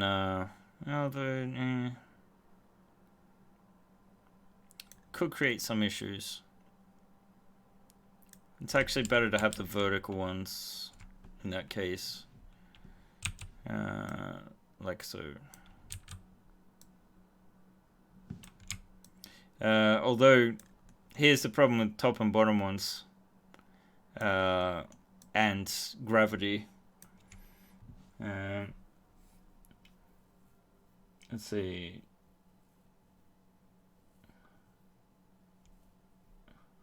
Just had students coming in asking questions. Let's see. Would you not have the tube itself in a base that just buffs up to the wall? Yeah, I mean the tube is going to be separate and on a base, obviously. We're going to need something there. I think you could easily visualize these to say that heavier missiles or torpedoes, even depending on how you want to feed it. But also, if we have 4 there and 4 there, maybe instead of like having actual rails, could just have some kind of loading machine. I don't know. But yeah, the idea is that this will be its own part, and then you have the wall, which probably has this integrated, because the clip space becomes an issue.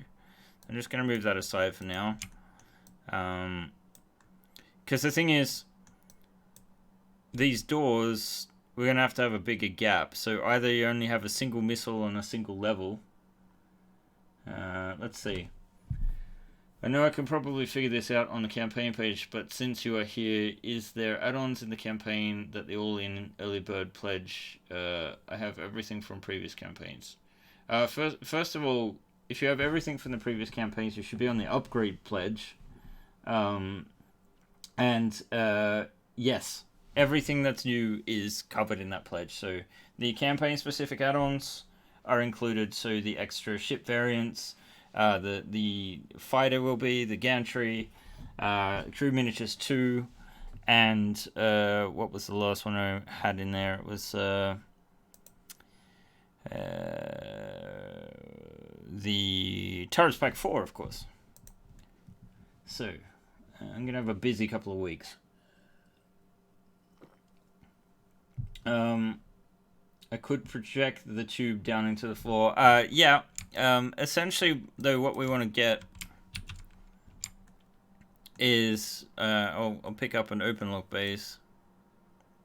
The base determines how we're going to print as well, which orientation we're going to have. So let's get that on scene so we've got it set up. So we're going to first move it into position, and so we want that to be there. And then we're going to look at where the actual tube is intersecting. So here we can say it would actually have some issues with clipping in the floor unless we change the interior there. So either we have to go up with that, but then we don't leave room for, let's see. Let me just cut this up so we can see where our issues are. So, if I'm not mistaken,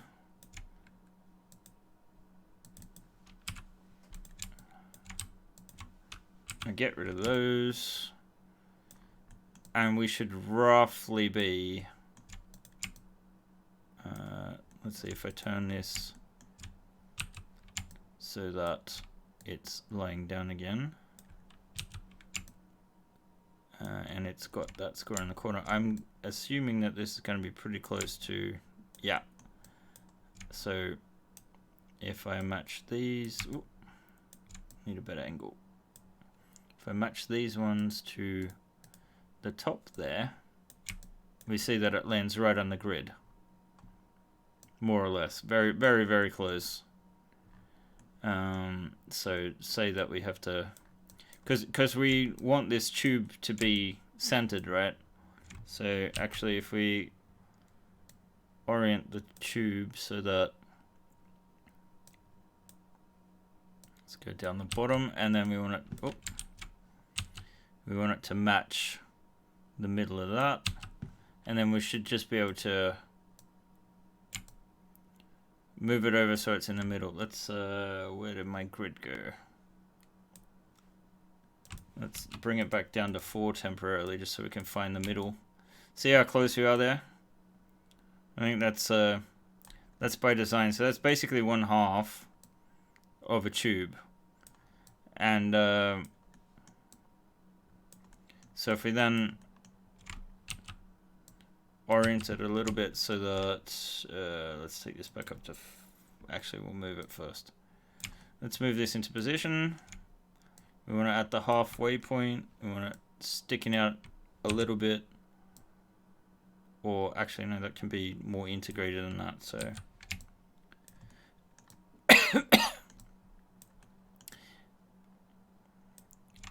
it could be an issue having it sticking out anyway.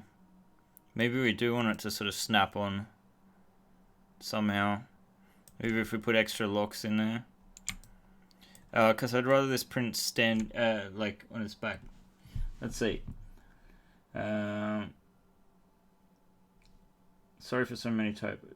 That's no worries. What if you make one tube hold 2 missiles like an 8 shale, so it takes up less space? Can you elaborate mostly, Dave?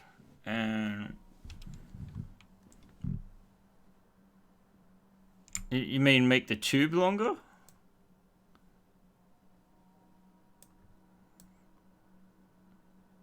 Or you mean that there's enough space in there for 2 different missiles?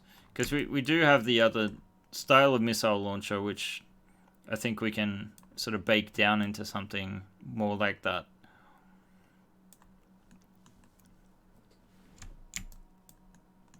I think we can do something interesting with this, although it's gonna, I have a feeling that we're not gonna have something we can render tonight with these. Should have gone with the lenses. Oh well. Let's get rid of some more of these sections. So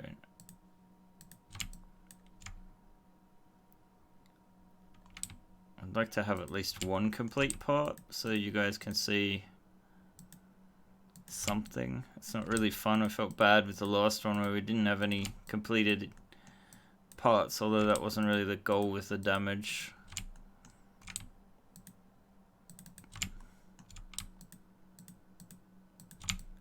I'm just cutting out some of this geometry so we can eventually cut out the rest of it. And then we want that gone.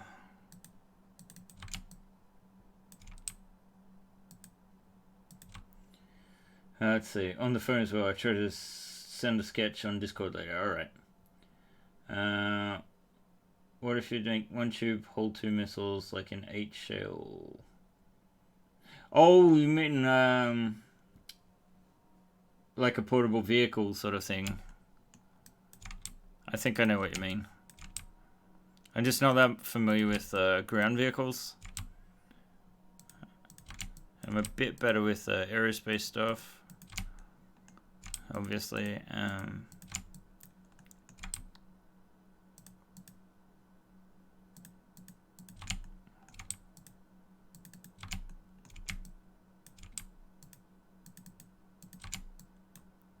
That should be most of this. MLRS, that sounds familiar. I'm using Maya,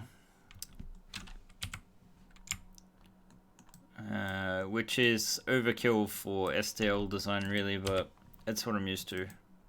No, we're missing something. What are we missing? What are you connected to?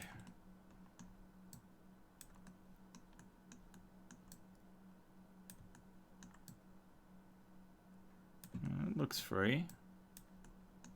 And that looks free. Ah, there's the straggler. There we go. Get rid of that crap in the middle. And get rid of this loop. And we'll get rid of the bottom stuff as well, so that, or at least the open lock clip. So it's just. Yeah, Maya's usually for like animation and I guess games is also used for. But it is quite an expensive package. Like Maya costs me around 20,000 crowns a year to use per computer.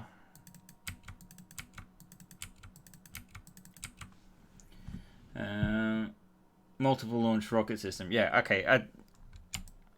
It's not a bad idea. At all. It's more a case of like, how do you reload these things? Because you got to think about pressure. But that is probably a smarter way to go. Smaller missiles, but essentially you take that sort of like square missile rack of like what 4x4, like a rack of 4 on top of another 4, right? And use that as a sort of, well, essentially you take like this missile rack and basically just have the missile ends coming out here, like, so that there's ports for the missiles, like 4 or so of them. That would probably have been an easier way to go. Although I don't think I could have the articulated lids if they're that small. But I guess if you have like one half and then the other half, could be done. So this is not problem free. See, we can't go all the way in here because even if we print this on its back, we're going to have another wall underneath here on the deck below. So that's going to create issues. So I'm thinking, I don't know how to solve that just yet. It might have to be something that snaps in. Oh, you know what we could do? We could probably have sort of rails, so you slot it down. That might work. Let's see. I wonder if the missile doors could be square rather than round. They would align with each other better and carry the style of the ship plates. You know what? That's very true.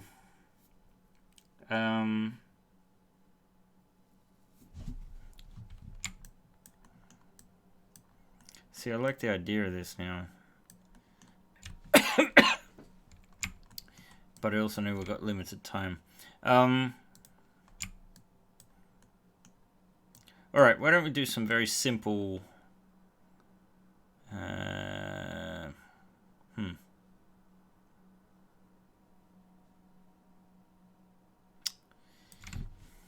Doing the thinkings. As awesome as the hinge doors are, would an integrated sliding iris not work? Well, the problem with an iris is you have to have it much, much bigger.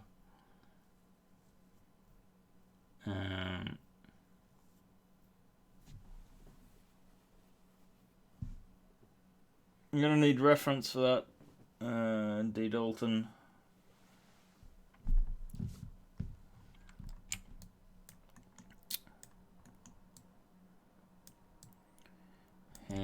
To be able to comment so much. But yeah, the square missile doors probably... I mean, yeah, you're not wrong. Would be a bit easier. Let's duplicate this out so that we're not completely wasting it. And I probably want to come up a little bit. See, that's going to create issues anyway with the base. I mean, there's clearance in the missiles, so it's probably a better idea to come in there. And if I was doing torpedoes, then you'd stick them at sort of mid-level, like here.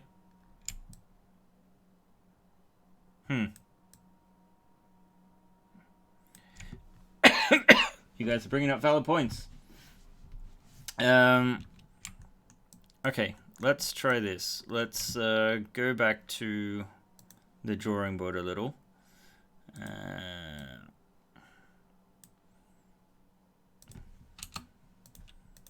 And let's grab some of these missiles.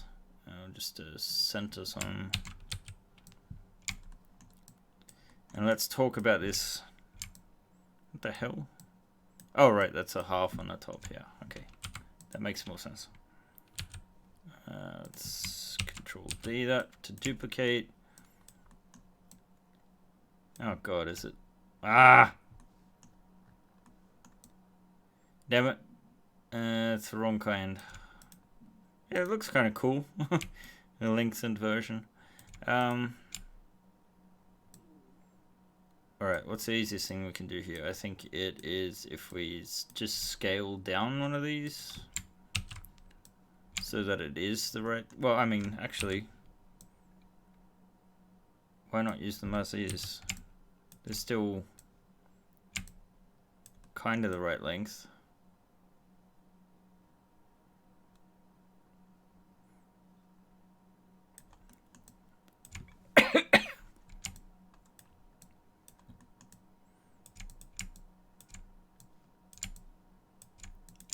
So we just want to get this on a sort of the right kind of grid. We still need to see what the base is like, so we'll duplicate this. So you can stack them out. So that's going to be maybe just a tad too low. I'm thinking we might have to do 6.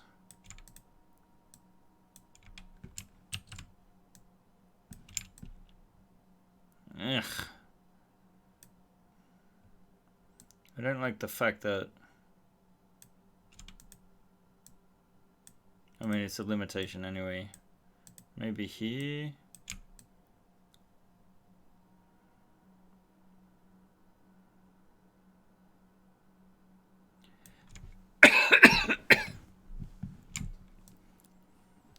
So, like... Yeah, rows of 3 might work. Because we want to still have enough room in between that we can make tubes that have some substance to them. We want these to be somewhat functional. I can already imagine some of you going like, spring load them. And we don't want them to be too deep here because we still need some kind of loading mechanism. Like this is a pretty basic with the runners and stuff, but we're not going to have room for that kind of mechanism here without sacrificing a walkway essentially. So unless you want to put all your munitions on one side of the ship, did I say munitions? I meant munitions. Let's see. Oh, that already was aligned more or less. So let's just get rid of some of this junk. Polygons.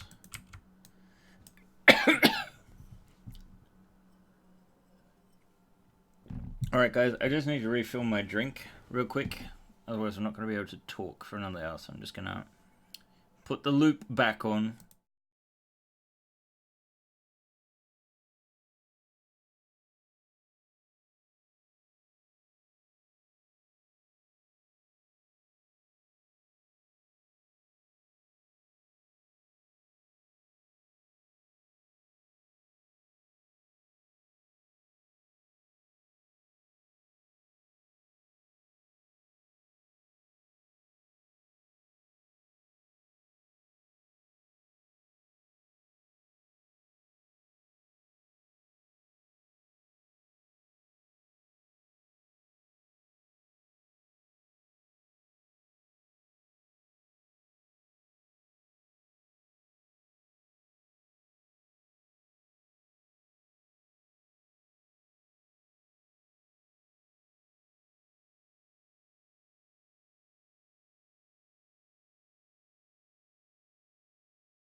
There we go. Now, I should be back, I hope. So I have my wake up juice. Just cola. I would be so much more productive if I actually drank coffee. Let's see. I think the in real life ships swap out loaded launchers. Like it's a canister. Yeah, actually. You could have that like on a trolley or something, couldn't you? You just swap out the canister.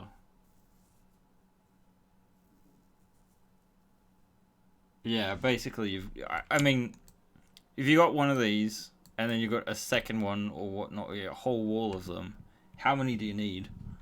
I guess you need a lot if you want to do a macro style thing, but I mean that would be like a swarm of these smaller missiles, I guess. And macros actually, most of those missiles are micro missiles, so they're actually only like this big, less than the size of the Chimera in real life. On small ships like PT and a sub, torpedoes are one shot, are very slow to reload as after combat. Yeah. So yeah, I think though, like if we have some kind of canister, it might have to be a bit bigger. Maybe we build a like a 2x2 inch housing and make the canister something that you can actually slot in or out. That might be cool. And then like I would assume that spaceborne missiles you actually kind of slingshot out, just using there's sort of zero gravity, and that they would fire once they clear the ship. Kind of like, I think that's how it works on a lot of, like, I'm not incredibly familiar with how it works in reality, but I think a lot of missile systems sort of like spring loaded up or something, so I guess they're ejected and then they fire once they're in the air. So that could work, I'm thinking, to have sort of canisters. So we need some kind of replacement doors. We're going to need some mechanism for opening the doors. Preferably something that...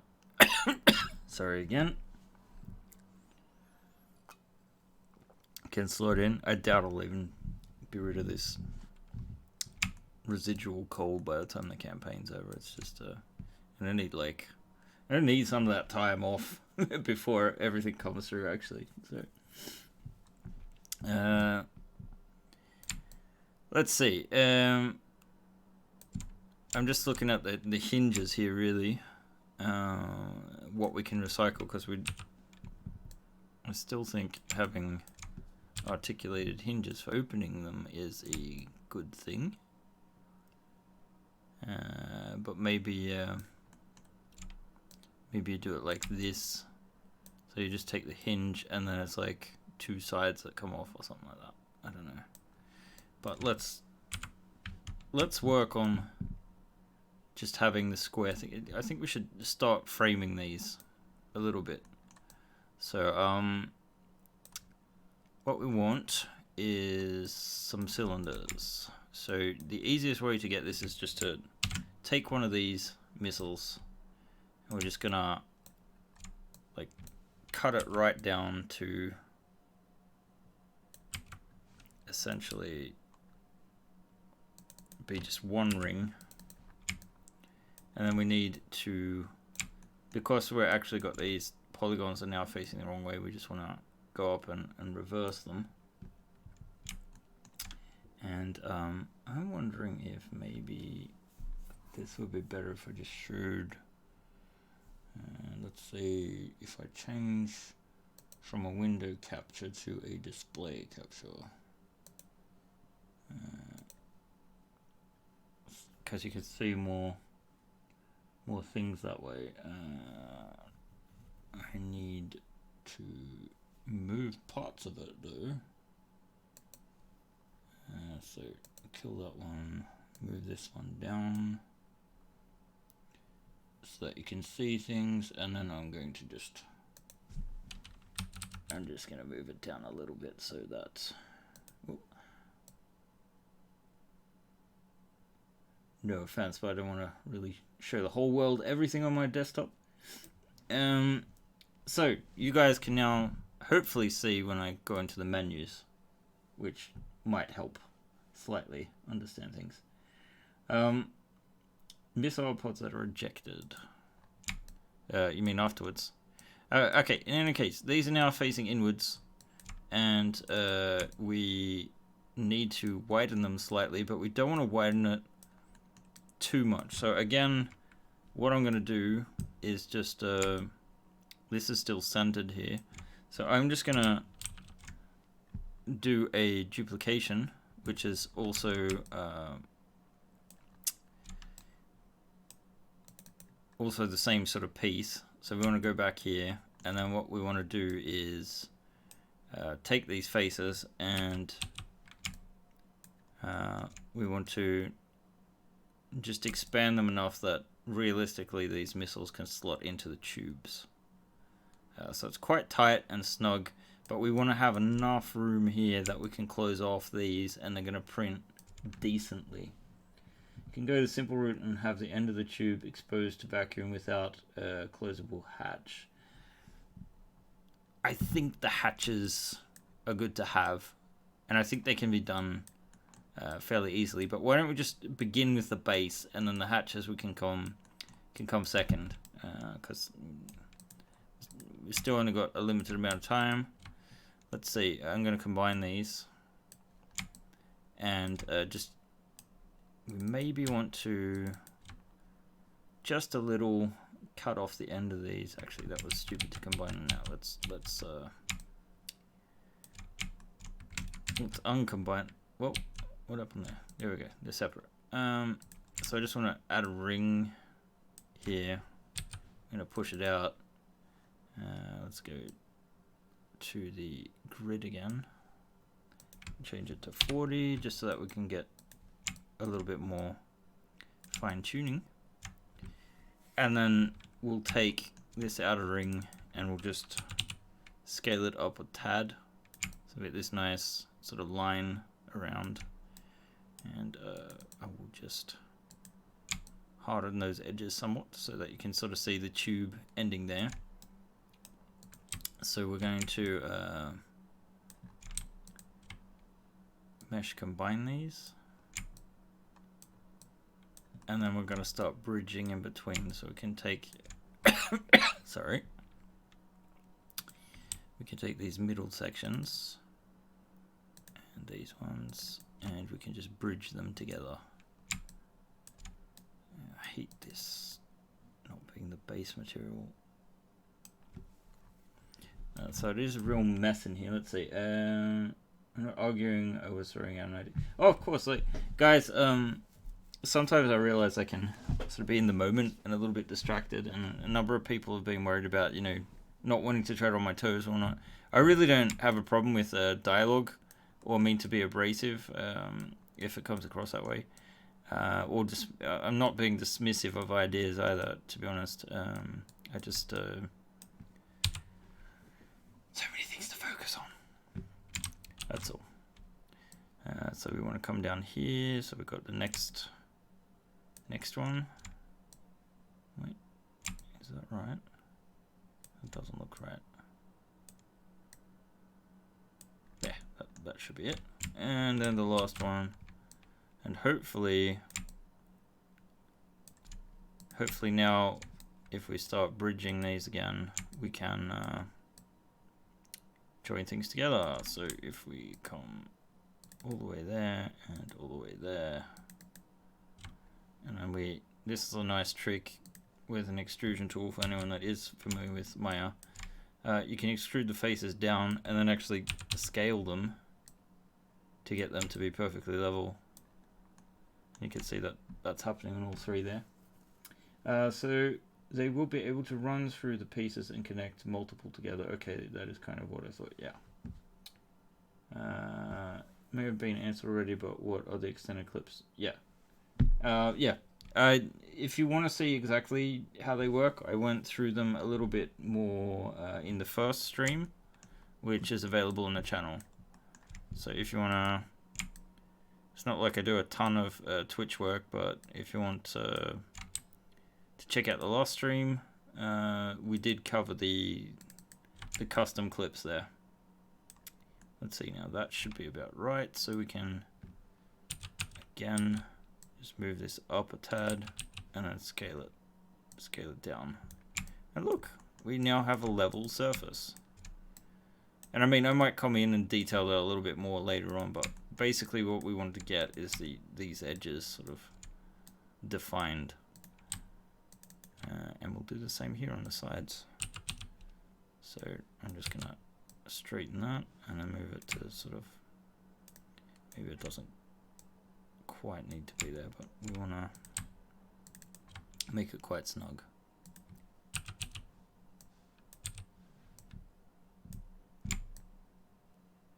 It's a little bit further on that side. Maybe we aren't 100% centered, but in any case, oh, we're not. I can see that now.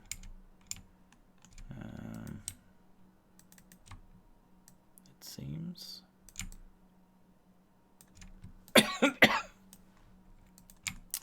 We can certainly move these if we center them again, and then I think that should be about right.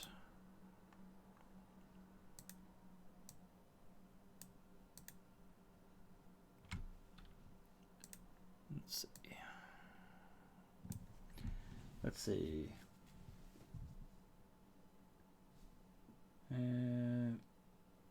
Just put links to the ship and knowledge of the steel frame of a building. Yeah, essentially, what I actually did was look at how modern ships are constructed.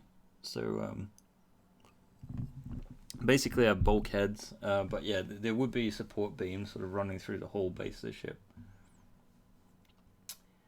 This design will be easy to print because we can print the tubes flat, and if that's a separate part that just slots in, maybe it doesn't even need to. If it's a replaceable thing, we can just do it so that it doesn't need a base, or that if we do a 4x4, we could maybe remove some of the sections to make it easier, so that you just have this sort of frame. So we might actually have to go up with this, I don't know, but this right now it's sort of centered between top and bottom, which I like. I'm a very I like asymmetry, but targeted asymmetry. Like, it serves a purpose. So we have the basics there. Now we want to oh, that really was off center. Oh well, now it's all good. We can probably go back a little bit with this too, so we finish the tubes. Let's extrude it a bit more. We can probably add a little bit more detail later. But you're probably actually looking at a separation here in the middle, so that wait, are these off angle? I don't know, maybe it's an illusion. It seems to me like it's sticking out a little bit and then going in. I don't know. You know what I'll do? I'm gonna ditch all of these and just go off the start sections. So we'll do a brand new extrusion and make sure it's done right. So you want to go to the edge first. I think it's about there. And I hope this is somewhat interesting for you guys. I'm deathly afraid of being completely boring.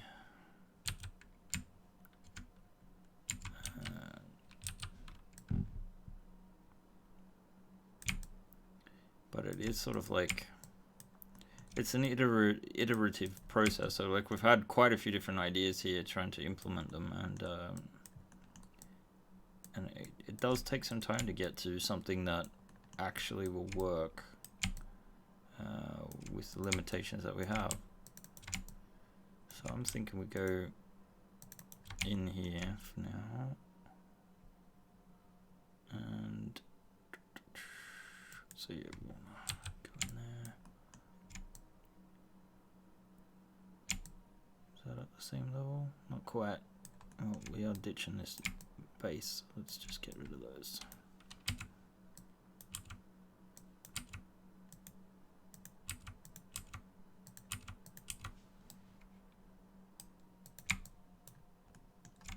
Why don't we take it back all the way to...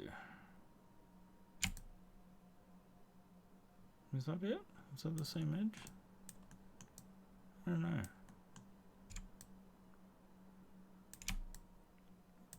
They're not aligned. Is it because we didn't have centered parts before? Let's see. Yes, we are quite close to hitting 50k. I don't know if it's gone over 47.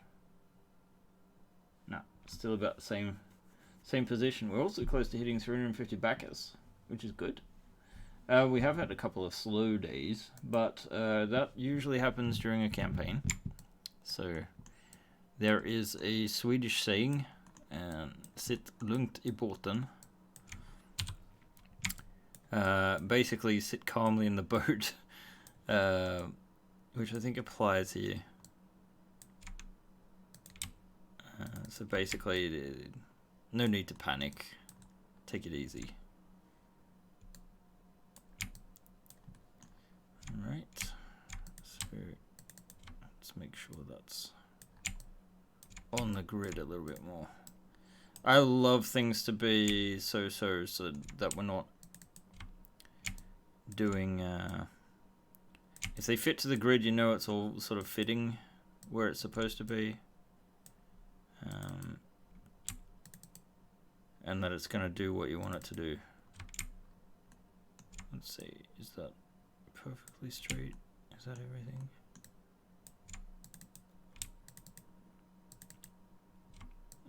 Trial and error.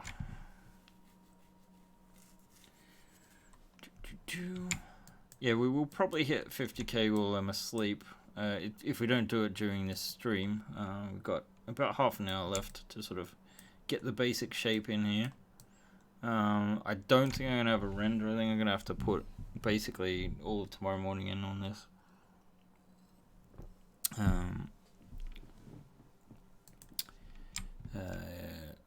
So yeah, it's I don't know, I might be getting to a stage where I can't rely completely on renders because I'm just not going to get the quality that I want.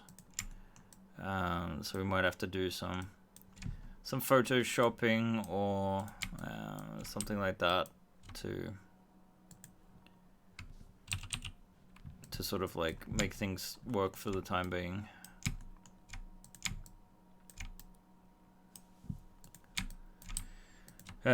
Not my preferred method of things, but hopefully by now I have earned enough respect that you guys know I'm going to make something worthy. I don't really like to be behind with things, but what can I say? I've unfortunately just been sick. It happens. And you fall behind schedule. And, I mean, I would have loved to have launched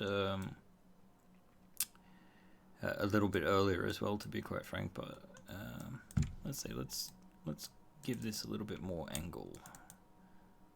Actually, let's take out these extra lines here that we've not needed because they're messing up the selection process. This is going back to what I was saying before. So with them gone, now we should be able to select this entire line at once, and then we can angle it back, and this one.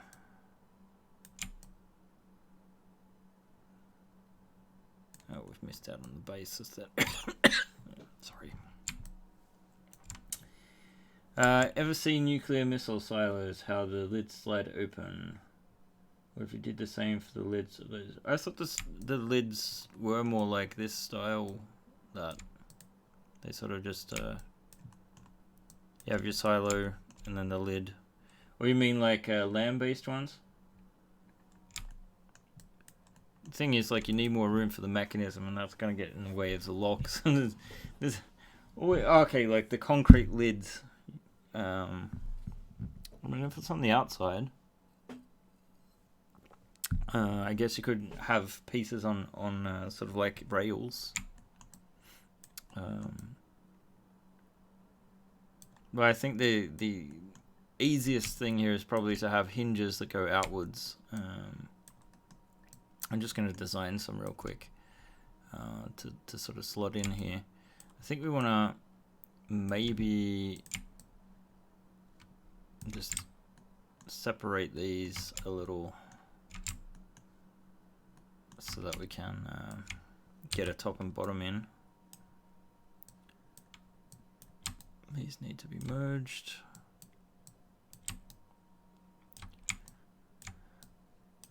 I think I might have been a bit ambitious with the time. Maybe next time I should have a better plan of action so that I know exactly what I'm doing. Or maybe you guys enjoy the banter, I don't know. But yeah, so I want to get... Let's get rid of these faces. And we're just going to select these points. And actually, we can probably do this to make these match. And we can go there and there and there and there. And then we're just going to extrude, and we're going to do that scaling trick to get them into the middle. Now this is interesting. This is saying to me that we're off on one side here, because they should have met in the middle. So if I try to look at the top-down version, yeah, what have we got there? What can they be? Kind of looks like a cockpit, maybe some engines. So awfully close here, but yeah, you can see that this is at a 45-degree angle and this side is not. So we want to go back with this one, and then we want to get these parts. We want to merge. It would be cool with a large sliding door revealing all 6 pods at one. The thing is, it's vertical, so either you've got to have room on the sides here, or you have to go up and down and think about where plates and things are on opposite decks. So it's not impossible, it just requires a little bit more planning and finesse. Let's get back to the full screen version here. Oh. Alright, yeah, because it's an edge. So, we should have selected that all together, but we did not, alas. Okay.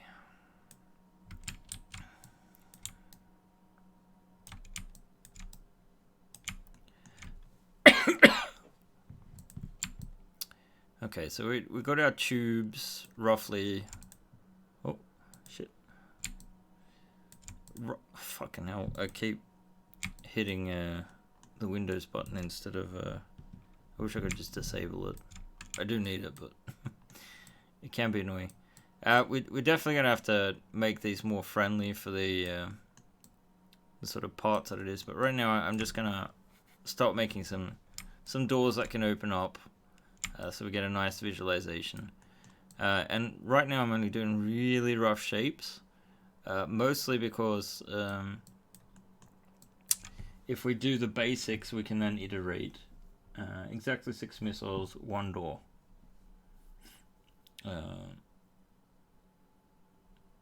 Okay, and then we have a reference.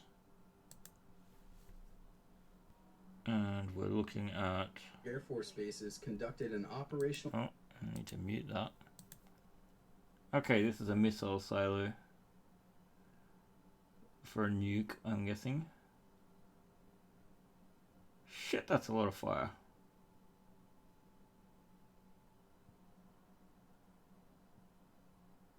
So much for such a little thing. Alright, that was a cool link.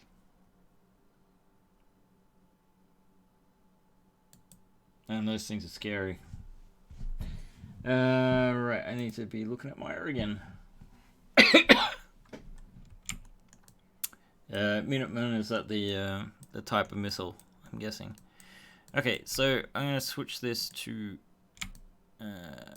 wireframe mode so we can see that, and I'm going to switch the connection. So I'm actually going to do a brand new shape and just fit it in here. I'm going to make it a little bit simpler. Oh shit, what have I done?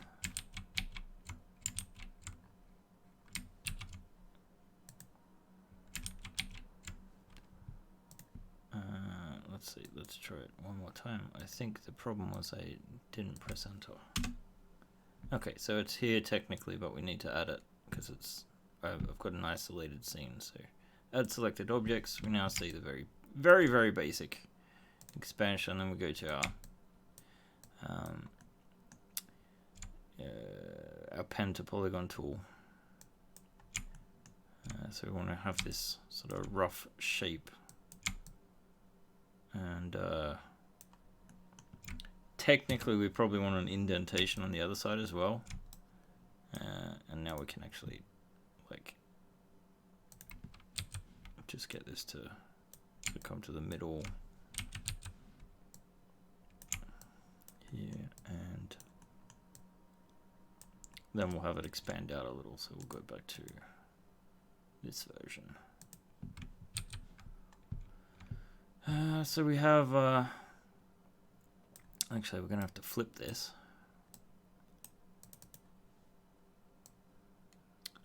So let's go to mesh display reverse. So we've just changed the orientation of the polygons.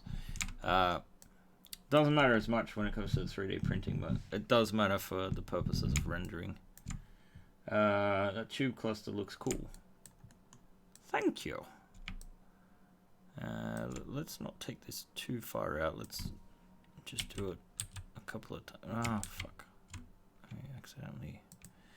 The G button is what I pressed, and it just repeats the same pattern. So the same tool as last time. I guess we can tell I'm getting a little tired now. It's past Ben's bedtime. At least on a weeknight. But I like to accommodate. I know most of you are in the US, and that it is still quite reasonable an hour for you guys. Imagine if you put little pockets inside the wall for those 3mm ball magnets. We could drop in one of those magnets during the printing and then have similar magnets in a removable wall panel that can be ejected to reveal the surprise torpedoes. Possibly. I have not fucked around with magnets whatsoever, so I could not tell you the exact details, but so basically we want to I'm just experimenting with the doors. I don't know if we do want a double-sided one or not. Thinking about how that's going to print. We would probably need them to be separate. This is some... You could maybe use the old... use the filament as the sort of pin for the door sort of thing. But I haven't personally done any experiments with that. I know it works quite well for certain fantasy tiles. But basically right now I just want to test out what it would look like with a door. And not really more than that. So we'd want to get to the point where we have the system, and then we can test rotating it out so that they would open up something like that. So the other benefit of having these things is that they do provide a slight bit of armor.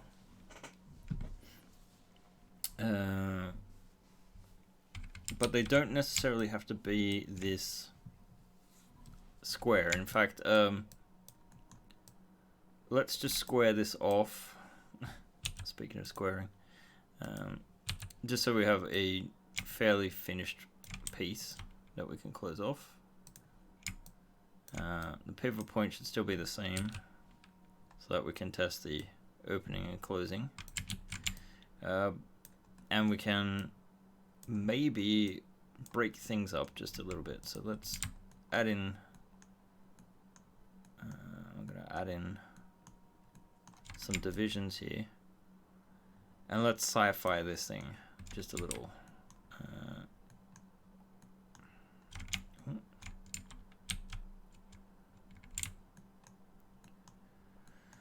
So when I add more geometry, it also increases the size of the file. It all works rather logically, to be honest, but damn cough. So what I really want to do here is just add a little bit of a pattern so that we can I mean, it's not totally practical, but maybe it will look cool. Let's see, and then we want...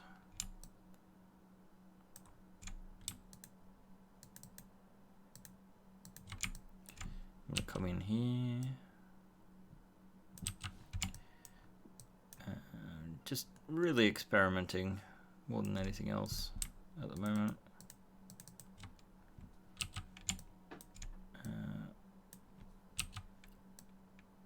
It's going to take a lot longer to get this refined.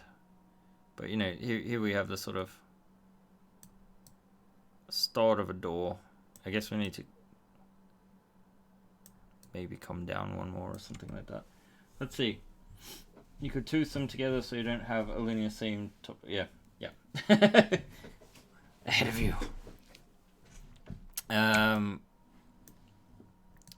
But maybe we want to tooth them more than this.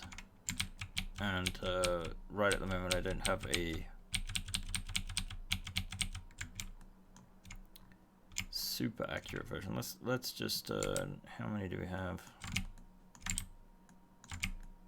Because if we do it the right way, we should be able to.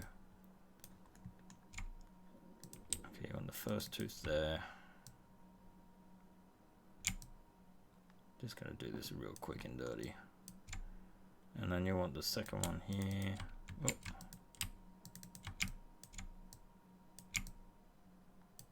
The third one you want there. And do we have room for a fourth one? I doubt it. It's gonna look a bit.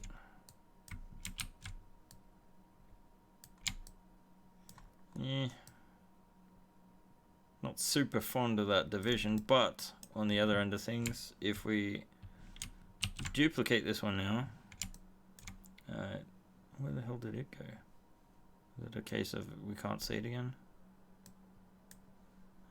Let's see. Show, isolate, select, add selected object. Yeah. So if I flip this one, so that actually not that way, but this way. It doesn't line up whatsoever. Okay, that's going to take a bit more thought. I mean, we can just realign it, but it's not as simple as that. If we'd done it, it's missing one tooth basically. So let's just do a less fancy version and essentially just mirror this. Let's see, we want the Z, don't we? Yes. So get the teeth lined up there, and then essentially we'll probably want to pull this a little bit more over to the side, but we'll go the opposite direction. So we'll just take these teeth,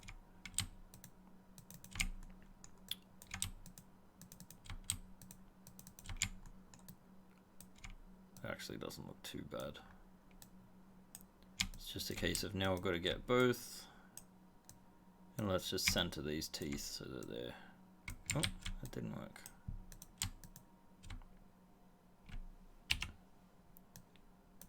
So that they are a little bit better aligned, maybe. It looks roughly centered. I don't know. But now we get the, and I'd probably angle on the insides as well. So you get this sort of like, yeah, I don't know, I'm not 100% liking that, to be honest.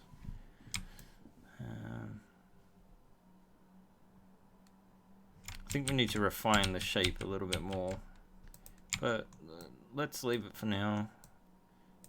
Or maybe the issue is that it doesn't feel. Let's cut some of this out so that we've actually got hinges.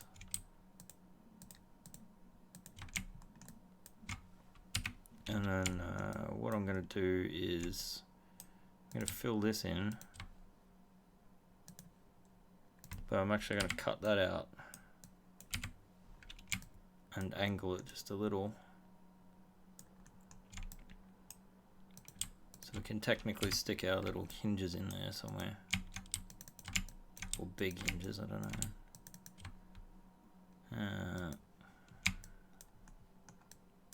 We're not going to get super far today, I'm afraid. We've still got to drive home after this. It's not too far, but this time of night I have to look out for moose.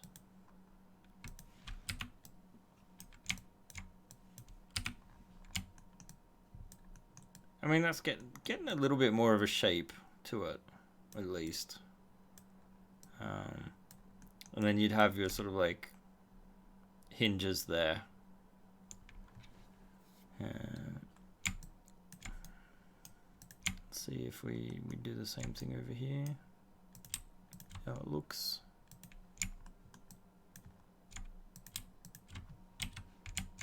Ditch these corners. Ditch the vertexes to go along with them, so we get that nice sort of rounded edge. Well, rounded and angled edge. Then we'll ditch these. It does look a little bit more deliberate now. Get rid of them. Let's bridge it.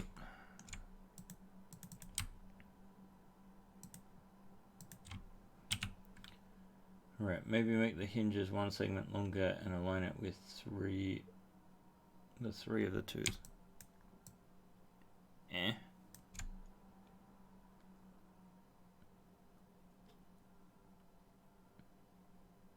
Oh, you mean like add, yeah, make the teeth so it's repeatable, yeah. No, I agree with that. I'm definitely gonna have to go back and revisit this and do a better job of it. I'm not at all happy with it right now. But the concept is there. The functionality can take some time to refine. Alright, let's just delete the history here and let's just test opening these at like 90 degrees. So we've now got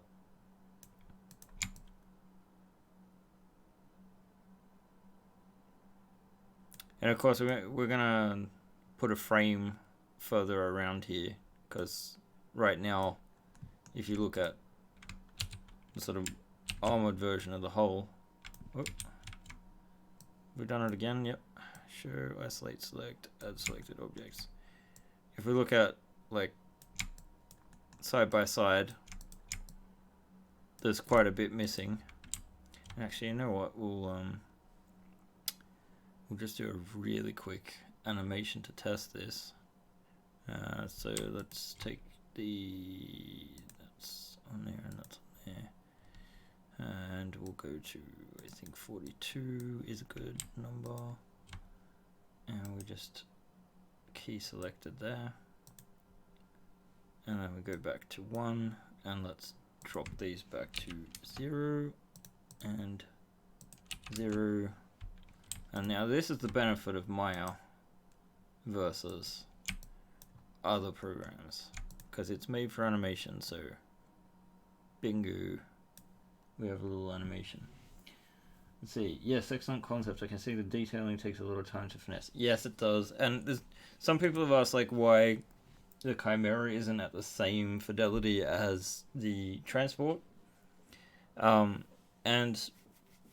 the simple answer is I found that when you print it, you get a lot of detail anyway just from the printing. And so I wanted to prototype it and check it out first. The second thing is, like, there's just so many parts, and it is hard if you do too many details to make them look repeatable in a good way. So I'm not quite happy with the variety yet. I think actually one good stretch goal or addition would be to have just taking some of these common plates and doing plate variants so that you can have different versions. I think that would be good. Let's just close off all of these holes here, and then we've got rough kill the grid, kill the wireframe. Can go back, add the hinges, but yeah, we've got our opening doors. I'd probably be inclined to put some more indentations in there as well. I don't know, it still looks a little tight. I think we need actually we can go back with this outside section just so that we can sort of get an idea about what the frame could look like. So it would be some sort of canister like this. You'd probably need to round off these edges. Probably add a few more features. Like I'd come down with this probably. So we can section off these doors a little more. Then you're going to have your sort of launch. Could have animated the missile too. But actually, let's do that real quick. Just take, let's see, we want to move it in the X, I think. Yeah. So let's just quickly key selected there, and then move this way off here somewhere, and then let's just let's play the animation. There you go, little sound effect. Can you quickly copy several of the missile sections side by side and stack them in 2 rows just to see? What, you mean go up or go side by side? Because the issue with these doors, I don't know, that'll work. You mean you want to see a second section there, or is the second section up here?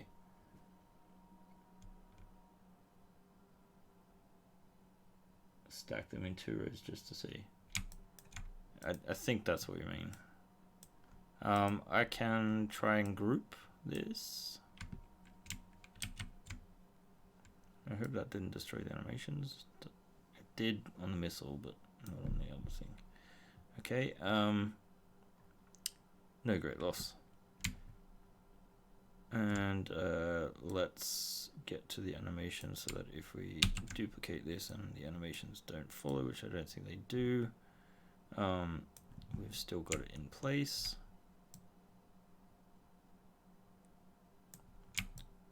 So that would be 2 rows there.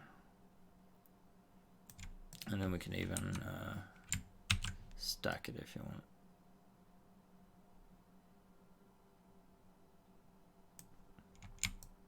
I think that's about it.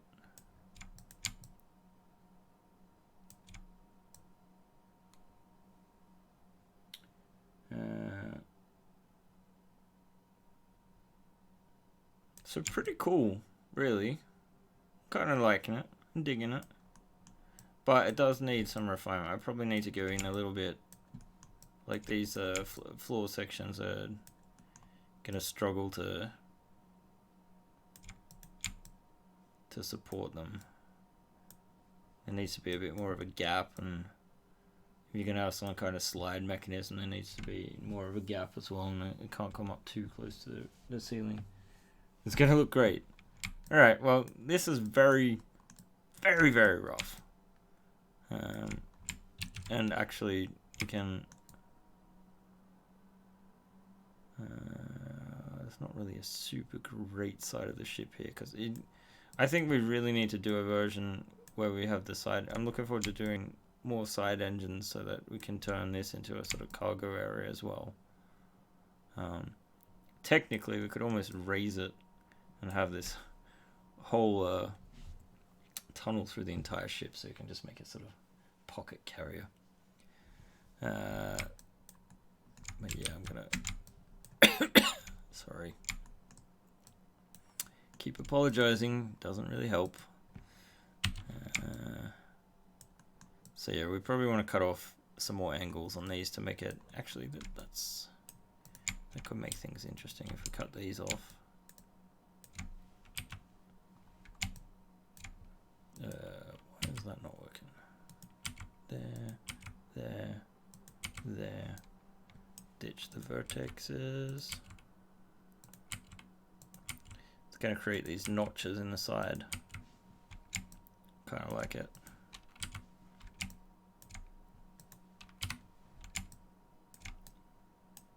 So even just that makes a huge difference. Pocket carrier sounds cool. Yeah. Any of the matter ideas, you guys just jump straight on it. So, I'm not surprised. Yeah, there's a a bit more of a gap there than I'd like. I think actually it's probably easy to go in this direction. Let's see if we just make that gap a little bit bigger.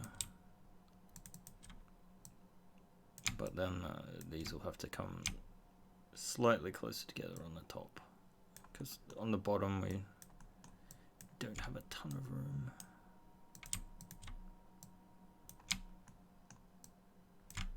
Yeah, I'm gonna have to play with that some more. I mean, these will still fit. Plus 1 pocket carrier, yeah.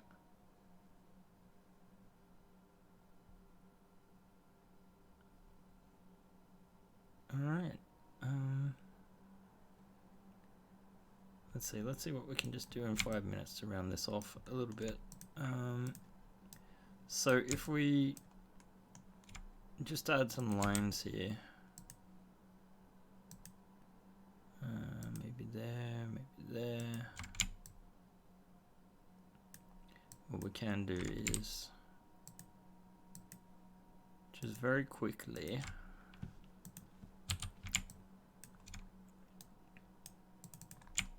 should duplicate special those.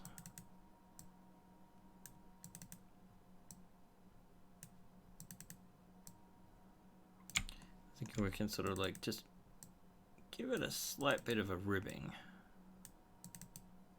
to break it up a little.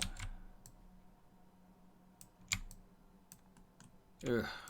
Ooh, been a long day, guys. Got my bookkeeping done though, that was good. I hate bookkeeping.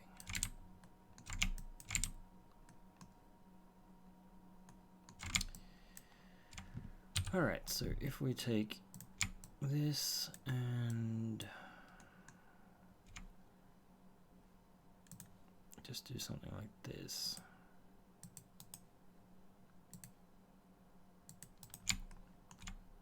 Same here. Oop.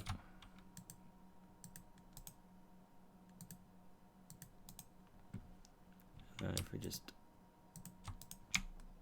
create something in the middle there, and the reason for that is just basically to find a spot to sort of like get it in line with everything else. Now I'm gonna want this one to be completely angled so we can see those nice lines. Let's see, there and there.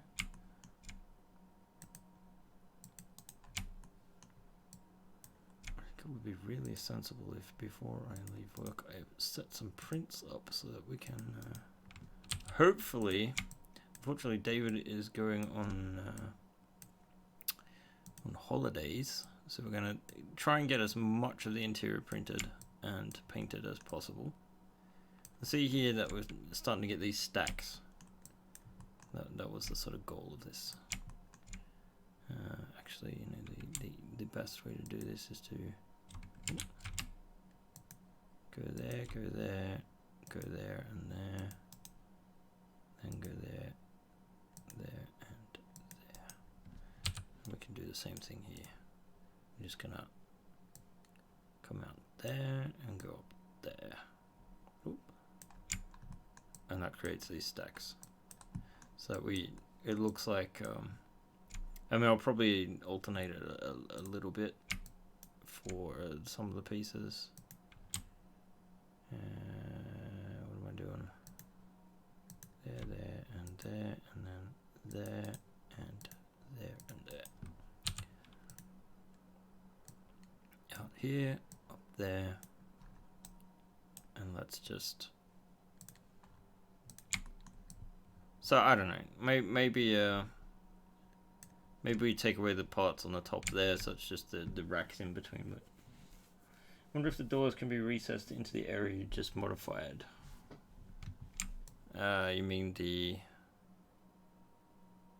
You're saying that the doors to the actual missiles should be a part of the pod, or because that would create pressurization issues. food for thought. I guess we can carry that onto the Discord or something like that, because guys, it's 1 o'clock here. My throat is torn up. I've been at it since about 9 o'clock this morning, so I think I will round things up. I'm sorry that we didn't get further, but we have the beginnings of some promising ship-to-ship weapons. And I would like to thank you for joining me. And I will probably stream again in about a week's time. And I hope I'll be better prepared next time. It's going to be hard to catch up. I guess I've got a full weekend ahead of me. So, guys, thanks so much for joining. Thank you so much for backing. We just are about 2,500 shy of hitting that next stretch goal. And now we are well on our way to visualizing a weapons-based one. So I guess that will be our next one. We do have a little while to go before we'll actually unlock that. It'll be at 390. The part of the reason I'm tiering it like this is because yes, things are a little bit slower, but the last 48 hours, like in another 2 weeks, things are gonna start picking up, and I don't want it to get too unmanageable time-wise. Otherwise, the next ship's going to take, another 7 or 8 months to come out. So yeah, thanks guys. I will hopefully see you next time. Appreciate your patronage, and have a good one. See yas.